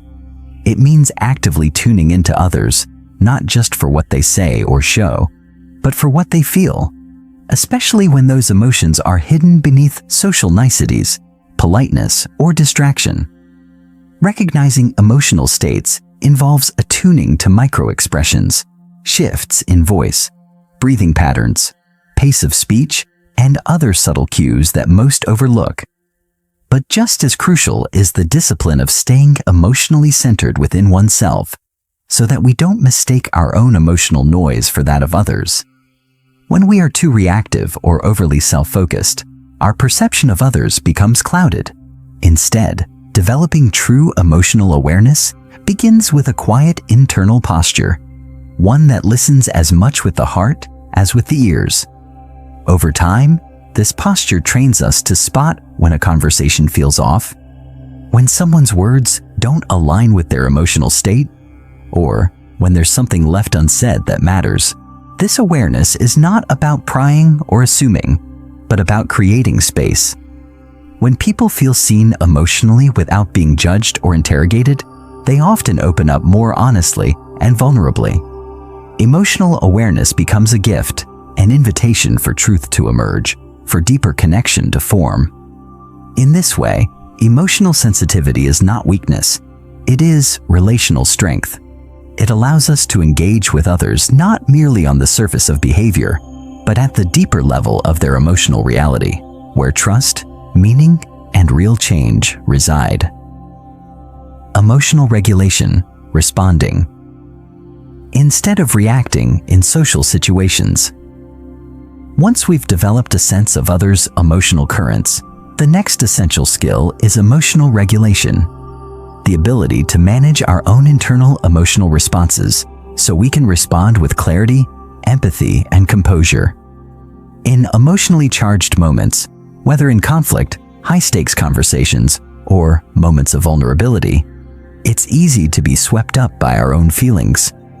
Our brain's limbic system, which governs our fight, flight, or freeze responses, often reacts before our rational mind can intervene.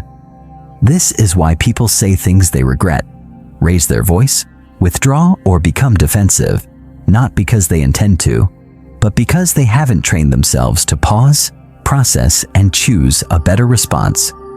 Emotional regulation is that pause. It's the brief but powerful moment when we take a breath, notice what's rising within us, and make the conscious choice to respond wisely rather than impulsively. This skill is not innate.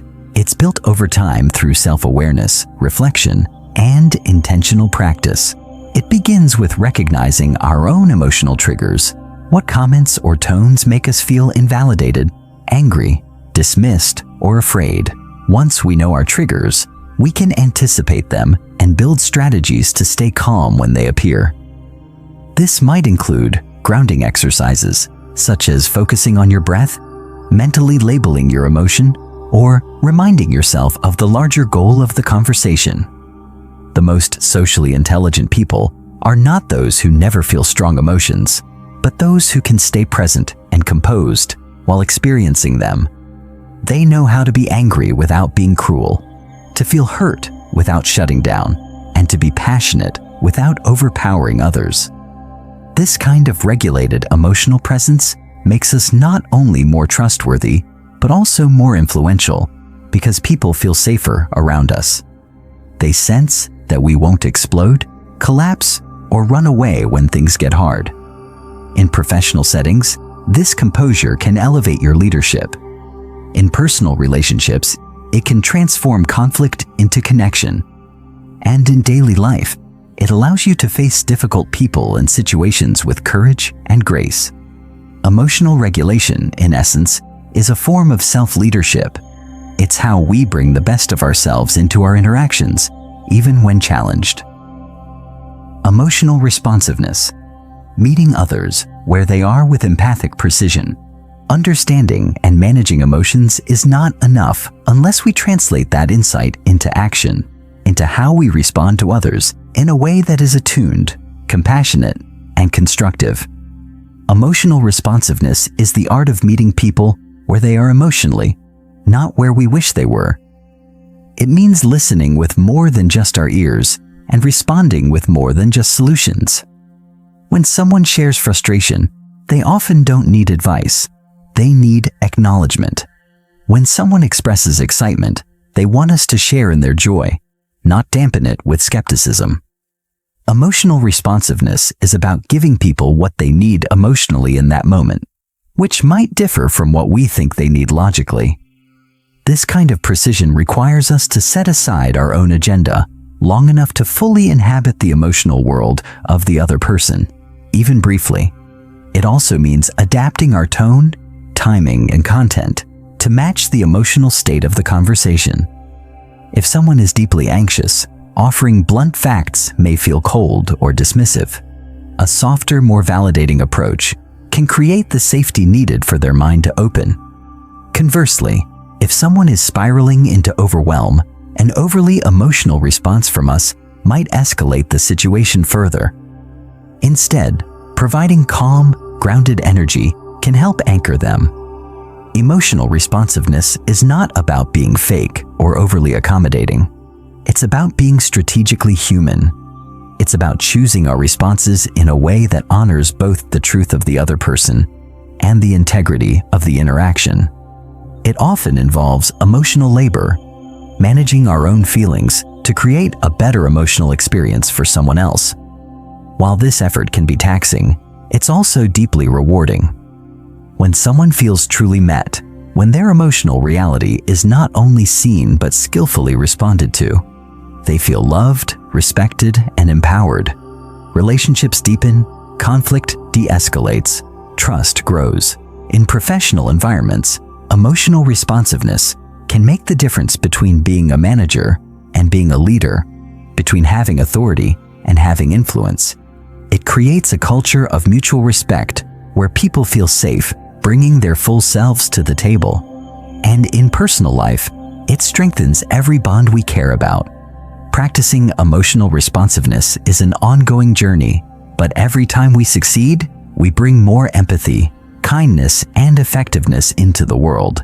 And that, in the end, is what social intelligence is truly about. Not just understanding others, but uplifting them. Chapter 10. Navigating difficult conversations, turning tension into trust. Understanding the landscape of difficult conversations. Difficult conversations are not inherently negative. They are simply interactions charged with emotion, uncertainty, and stakes that matter. These can range from addressing a breach of trust with a friend, giving hard feedback at work, confronting harmful behavior in a family member, or even saying no to something you care about. What makes these conversations difficult is not the topic itself, but the emotional terrain around it. Fear of conflict, fear of rejection, fear of losing the relationship, or simply not having the words to articulate complex feelings. Most people approach these moments with a fight or flight mindset, either charging in too aggressively or avoiding them entirely. Neither approach works well. Avoidance breeds resentment and silence corrodes connection, while aggression often invites defensiveness and escalates tension. Navigating such conversations effectively requires first acknowledging their complexity. It means preparing ourselves emotionally and mentally before stepping into them, recognizing that success is not just about being right, but about preserving dignity, ours and theirs. To do this, we must be intentional. What outcome do we really want? What is the deeper need we're trying to express? Clarity on these questions grounds us. It shifts the focus from simply unloading our truth to fostering mutual understanding. In truth, difficult conversations are less about winning and more about listening well, speaking clearly, and holding space for both perspectives to breathe. When we come in with curiosity rather than control, with empathy instead of judgment, the conversation changes shape, tension gives way to exploration, and opposition becomes an opportunity to collaborate. The best conversations, yes, even the hard ones, become transformative not because they avoid discomfort, but because they navigate it with care, courage, and conscious presence. The power of framing and emotional tone. What we say matters, but how we say it often matters more. In difficult conversations, tone is everything.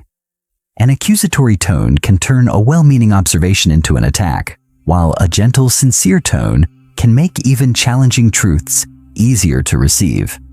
Framing is the act of consciously shaping how we present what we need to say, so it aligns with our intention and respects the emotional state of the other person. This doesn't mean being manipulative or inauthentic.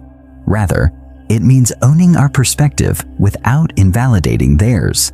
For example, instead of saying, "You never listen to me," we might say, "I feel unheard when we talk, and I'd love for us to understand each other better." This reframes the issue from blame to connection.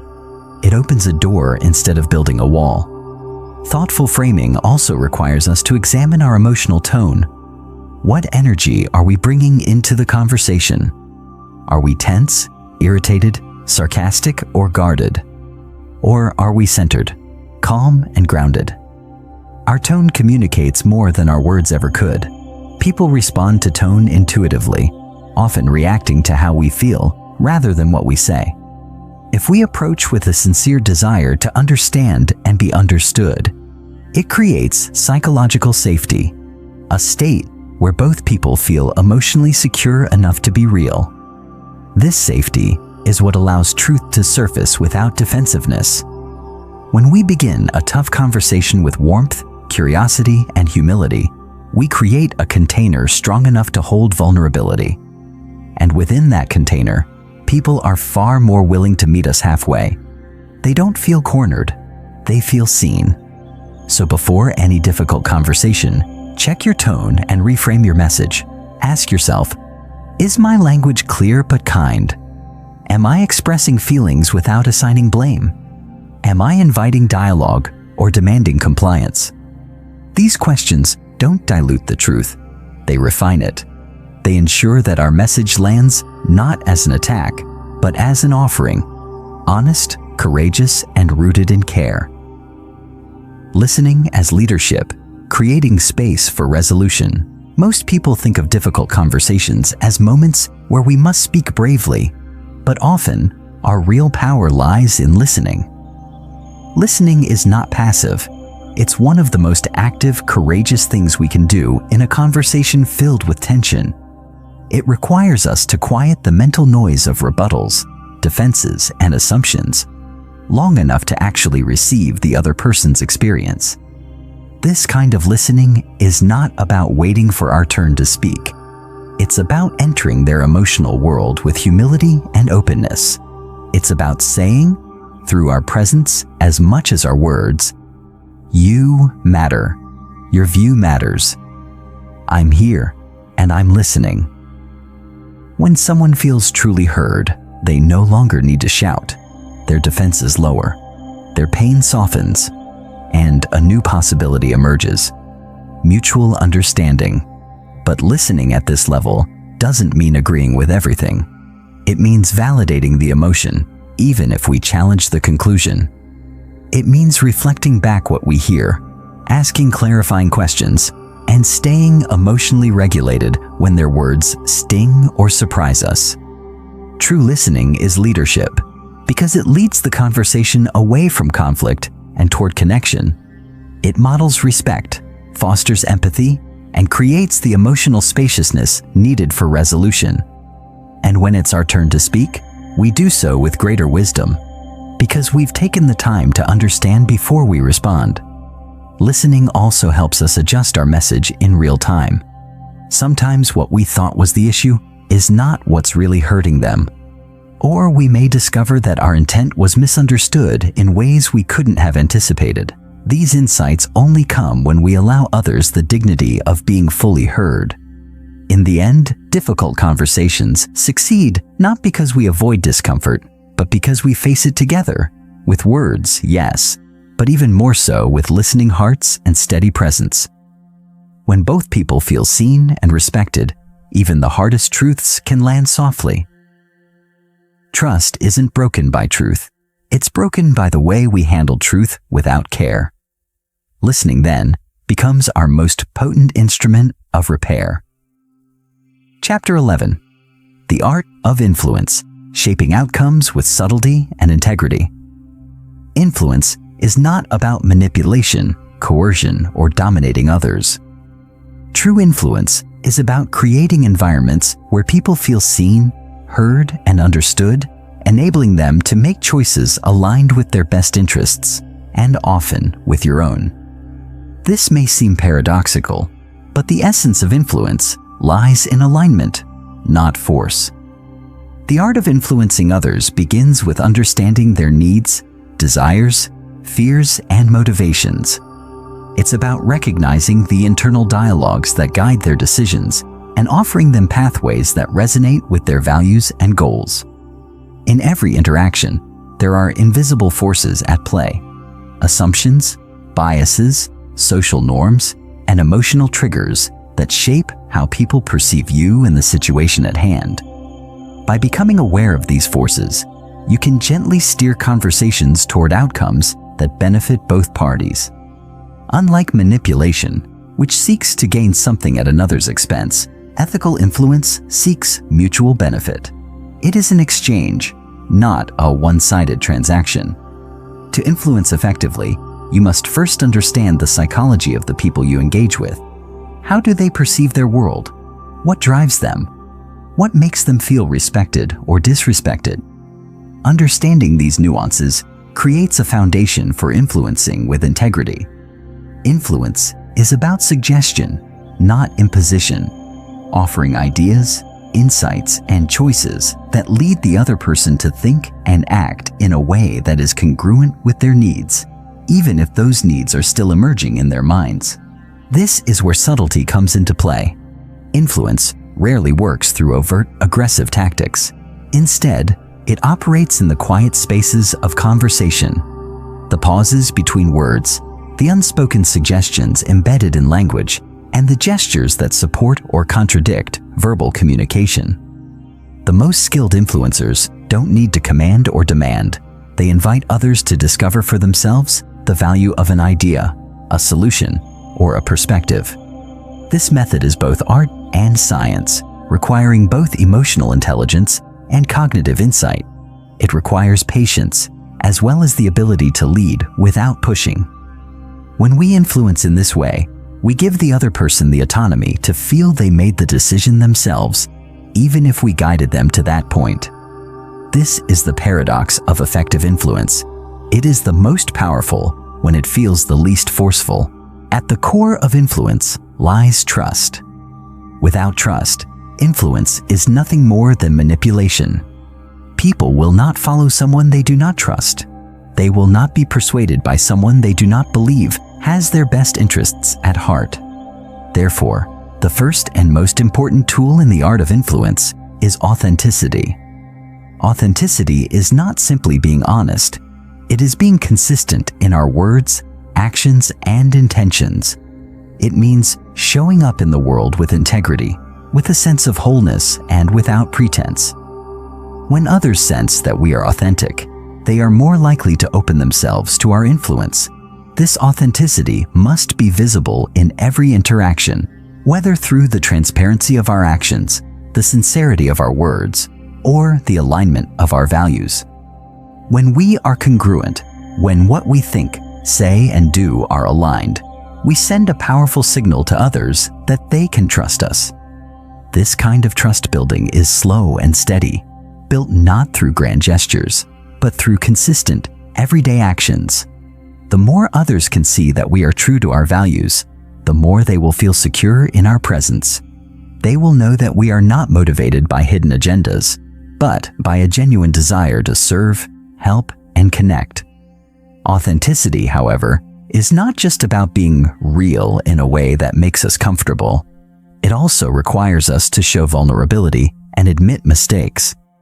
When we acknowledge our shortcomings and express genuine remorse for past missteps, we demonstrate to others that we are humble and self-aware. This humility deepens trust because it creates a shared sense of humanity. When others see that we are not perfect but are committed to doing better, they feel more connected to us and more willing to be influenced by us. Authenticity also means recognizing that influence is a shared process, not a one-way street. We influence others not by demanding obedience, but by engaging in meaningful, reciprocal relationships. This is how influence becomes a tool for growth, for both the influencer and the influenced.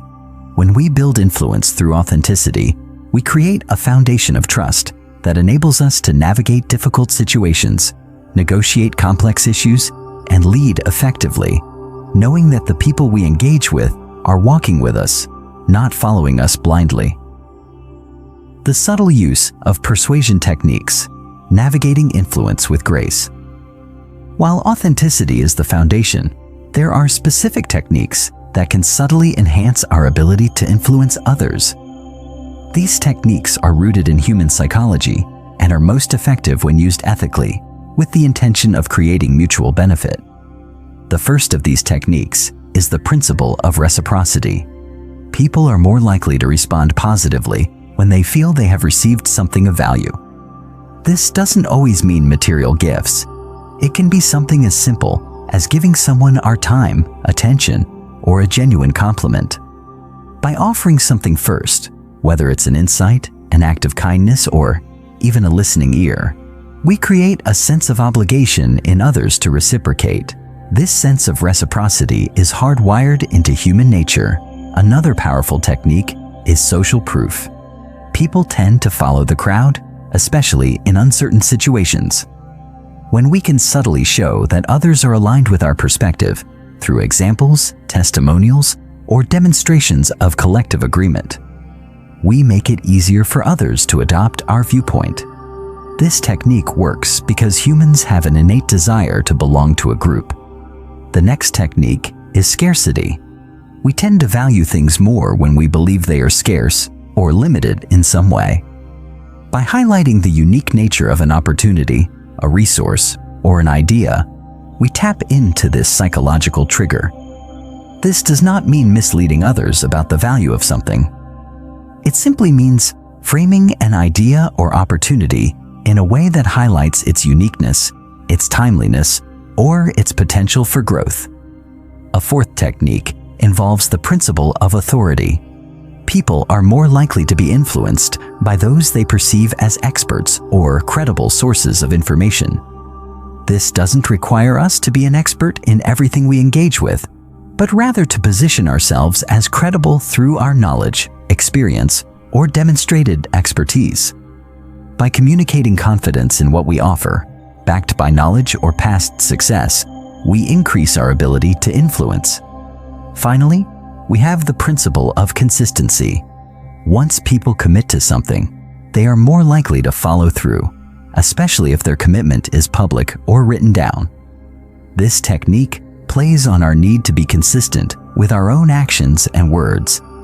By encouraging small initial commitments, whether it's a small agreement, a shared decision, or even a simple yes to a question, we pave the way for greater agreement down the line. Each of these techniques, when used skillfully and ethically, can enhance our influence in meaningful ways. However, they must always be grounded in authenticity. Influence at its best is never about manipulation. It's about helping others see the value of our ideas, guiding them gently toward decisions that align with their best interests, and doing so with empathy, respect, and integrity. Chapter 12. Developing Empathy, the cornerstone of human connection. The nature of empathy: understanding beyond the surface. Empathy is the capacity to understand and share the feelings of another. It is the fundamental glue that binds human relationships and creates a space where individuals feel heard, seen, and valued. However, empathy is often misunderstood. It's not merely about feeling sorry for someone or feeling what they feel. It's much deeper than that. True empathy involves stepping outside of yourself to experience the world through someone else's eyes. It is the ability to recognize their emotions, understand the root causes of those emotions, and respond in a way that acknowledges and validates their experience. The first layer of empathy is cognitive, understanding the emotions of others and recognizing their perspective. This means being able to put yourself in their shoes, even if their world is vastly different from your own. Cognitive empathy is not about agreeing with their point of view, but about understanding it. It's about suspending judgment and listening actively, asking questions, and observing their body language to gather as much information as possible about how they are feeling. The second layer is emotional empathy, feeling what the other person feels. This doesn't mean losing yourself in their emotions, but rather being able to resonate with their experience. Emotional empathy allows us to connect with others on a deeper level, as we are not just observing their emotions, but also emotionally attuned to them. Finally, the third layer is compassionate empathy, which goes beyond understanding and feeling to include the desire to help or alleviate their suffering. Compassionate empathy involves acting on the understanding and emotional resonance we experience to support the other person in meaningful ways. Empathy is not a one-size-fits-all skill. It varies depending on the relationship and the context. In a professional setting, empathy might look like understanding a colleague's frustration with a difficult task and offering practical solutions. In a personal relationship, it might involve sitting with someone in their grief and offering comfort without trying to immediately fix the problem. Regardless of the context, empathy is always rooted in active listening, attentiveness, and a genuine desire to understand. It is the art of connecting with another person on a human level, beyond words, and recognizing their inherent value. When empathy is present, it creates a safe space for authentic connection to blossom. People feel understood and appreciated, and this strengthens relationships, builds trust, and fosters a sense of belonging. Active listening. The heart of empathy. Listening is the foundation of empathy. Without active listening, empathy cannot exist. Active listening is more than hearing someone speak. It is an intentional, focused, and present act of engaging with the other person's words and emotions. It requires giving the speaker our full attention, removing distractions, and resisting the urge to interrupt or offer solutions before the speaker has finished expressing themselves. Active listening involves both verbal and nonverbal cues. Verbally, we might show that we are listening by paraphrasing what the other person has said, asking clarifying questions, or simply nodding in agreement. Non-verbally, our body language conveys attentiveness. Eye contact, open posture, and facing the speaker are all ways to demonstrate that we are engaged. The first step in active listening is to be present. This means putting aside our thoughts, judgments, and distractions to focus entirely on the speaker. We might need to quiet our internal dialogue and stop formulating our response while the other person is talking. By doing so, we create a space where the speaker feels safe and valued. The second step is to reflect what we have heard. This might involve summarizing what the person has said to ensure that we understand their message accurately. For example, what I'm hearing is that you're feeling overwhelmed by the project deadlines. Is that right? This shows the speaker that we are not just hearing their words, but are truly processing their emotions and thoughts. The third step is to empathize. Once we understand the content of what the speaker is sharing, we can offer emotional support by acknowledging their feelings. For instance, we might say, "I can imagine how stressful that must be for you." It sounds like a lot to handle. Empathy here is not about fixing the problem, but about validating the person's emotions. It's about saying, "Your experience matters and I understand how you feel." Active listening requires us to be patient and non-judgmental. It is easy to fall into the trap of wanting to solve the problem or offering unsolicited advice. But empathy thrives when we resist the urge to fix and simply hold space for the other person to express themselves. Sometimes, the best thing we can do for someone is to listen without offering solutions, just providing a compassionate presence. Active listening is a skill that requires practice, but it is one of the most powerful tools for building empathy. When we listen with empathy, we create an environment where people feel seen, heard, and valued. And that is the essence of human connection. Cultivating empathy, practices for developing deeper connections. While some people may have a natural inclination toward empathy, it is a skill that can be cultivated and strengthened over time. Developing empathy requires intentional practice and a willingness to step outside of ourselves to understand others. One practice for cultivating empathy is perspective taking. This involves intentionally imagining ourselves in someone else's shoes and considering their thoughts, feelings, and experiences. It may be helpful to ask ourselves, what might they be going through right now? How might they be feeling in this moment? By doing so, we expand our capacity to empathize with people from different walks of life, especially when their experiences differ from our own. Perspective taking helps us overcome biases, assumptions, and stereotypes by allowing us to see the world from someone else's viewpoint. Another practice for cultivating empathy is engaging in active emotional recognition. This involves paying attention to the emotions we are experiencing and becoming more attuned to the emotions of others. We can do this by observing facial expressions, body language, and vocal tone. Recognizing the emotions of others allows us to respond with greater sensitivity, tailoring our words and actions to their emotional state.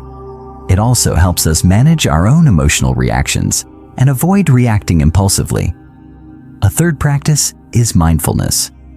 Mindfulness is the ability to be fully present in the moment, without judgment or distraction. It allows us to connect with ourselves and others in a deeper way, without the noise of our thoughts or the distractions of technology. Practicing mindfulness helps us develop greater emotional intelligence, which is crucial for cultivating empathy. When we are mindful, we are better able to tune into the emotions of others and respond with kindness, patience, and understanding. Additionally, volunteering or engaging in acts of service can enhance empathy by exposing us to diverse experiences and challenges.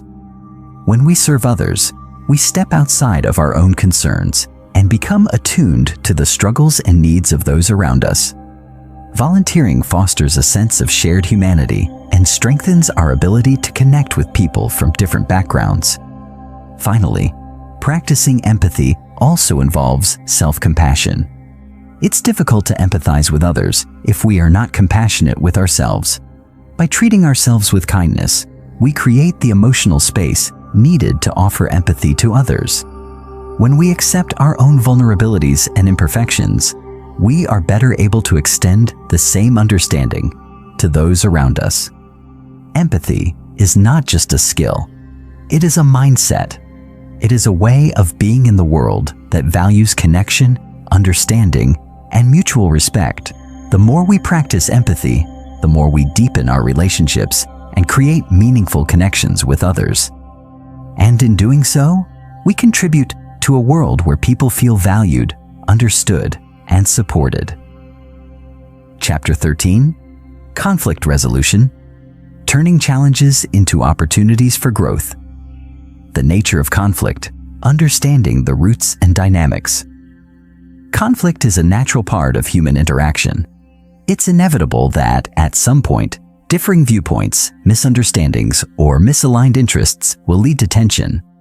However, conflict, when approached with the right mindset, need not be destructive. In fact, conflict can be a powerful catalyst for growth, innovation, and deeper connection. The first step in effective conflict resolution is understanding that conflict often arises from unmet needs or desires. When people's core needs, whether for respect, validation, or understanding, are threatened, emotions flare. These emotional responses are often what drive the conflict, overshadowing the logical or factual elements of the disagreement. Understanding this emotional undercurrent is critical to resolving conflicts in a healthy way. Conflict is rarely just about the issue at hand. It's often about how people feel about the issue. This is where emotional intelligence comes into play. It's not enough to address the problem. We must also address the feelings associated with it. When we fail to recognize the emotional dynamics at play, conflict can escalate quickly, leading to defensiveness, anger, or even withdrawal. However, when we take the time to understand the emotions fueling the conflict, we can move beyond surface-level disagreements to a place of deeper understanding. Another crucial aspect of conflict is that it often involves differing perspectives. Two people can experience the same situation in entirely different ways, depending on their backgrounds, values, and experiences. Recognizing that everyone has a unique lens through which they view the world is vital to resolving conflict. This perspective-taking allows us to approach disagreements with a sense of curiosity rather than judgment. Instead of assuming that our way is the only valid way, we open ourselves to understanding why the other person feels the way they do. The ultimate goal in conflict resolution is not to win, but to create an outcome that acknowledges both parties' needs, respects their perspectives, and fosters mutual understanding. Conflict, when handled correctly, is an opportunity for both individuals to grow and strengthen their relationship. Strategies for resolving conflict, approaches that lead to positive outcomes. The next step in resolving conflict is developing strategies that allow for both individuals to feel heard, respected, and understood. One of the most effective strategies for conflict resolution is active listening. Active listening, as explored in previous chapters, involves not just hearing the other person's words, but also understanding the emotions behind those words. It requires us to be fully present, to resist the urge to interrupt, and to demonstrate through both verbal and nonverbal cues that we are engaged and empathetic. When we listen actively during a conflict, we validate the other person's feelings and perspectives. This alone can go a long way toward de-escalating tension. Often, people in conflict simply want to feel heard.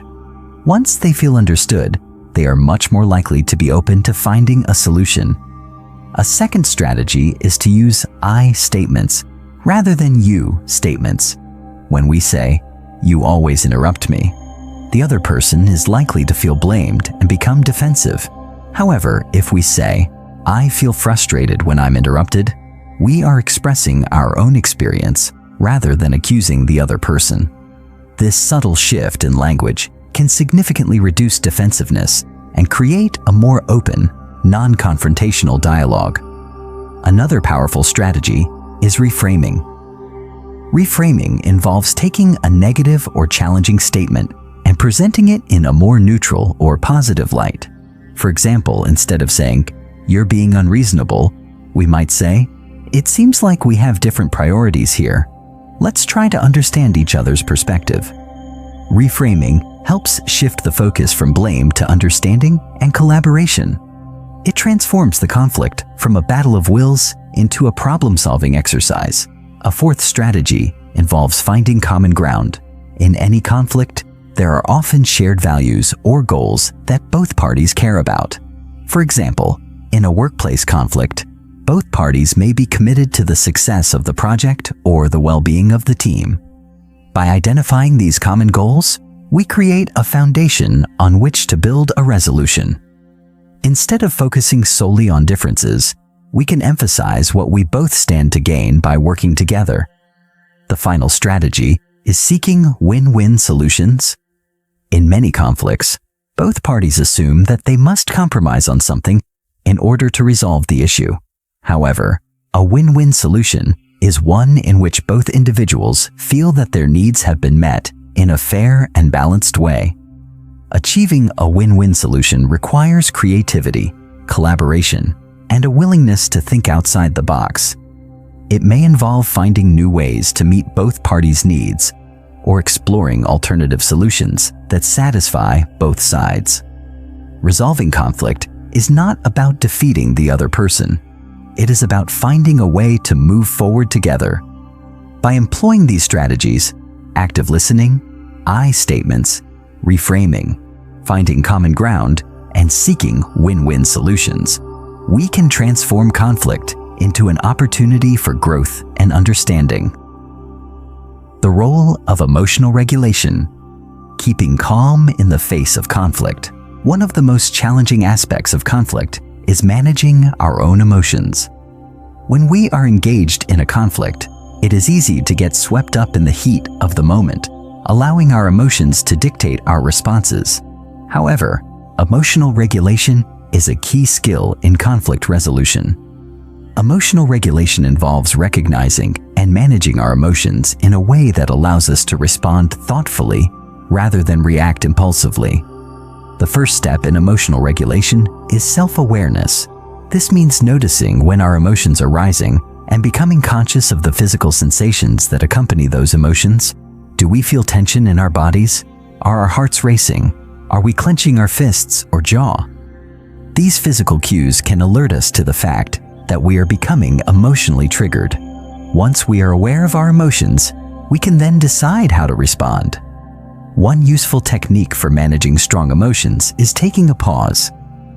When we feel ourselves becoming overwhelmed, we can take a deep breath, step away from the situation, and give ourselves time to calm down. This pause allows us to collect our thoughts and approach the situation with a clearer mind. It also prevents us from saying or doing things we might later regret. Another technique for emotional regulation is reframing our thoughts. Often, our emotional responses to conflict are fueled by our interpretation of the situation. If we view the conflict as a personal attack, we are more likely to respond with anger or defensiveness. However, if we reframe the situation as a misunderstanding or a difference in perspective, we are more likely to approach the conflict with curiosity and openness. Mindfulness practices, such as deep breathing or meditation, can also help regulate our emotions in high-stress situations. These practices allow us to remain present, calm, and grounded, even when the conversation becomes tense. Finally, empathy plays a crucial role in emotional regulation. When we empathize with the other person's feelings, we are less likely to become defensive or reactive. By recognizing their emotions and understanding their perspective, we create an emotional space where we can respond with kindness and patience. Emotional regulation is not about suppressing our feelings or pretending that we are not upset. Rather, it is about acknowledging our emotions and choosing to respond in a way that aligns with our values and goals. By regulating our emotions during conflict, we maintain control over the situation, ensuring that the resolution is constructive and collaborative.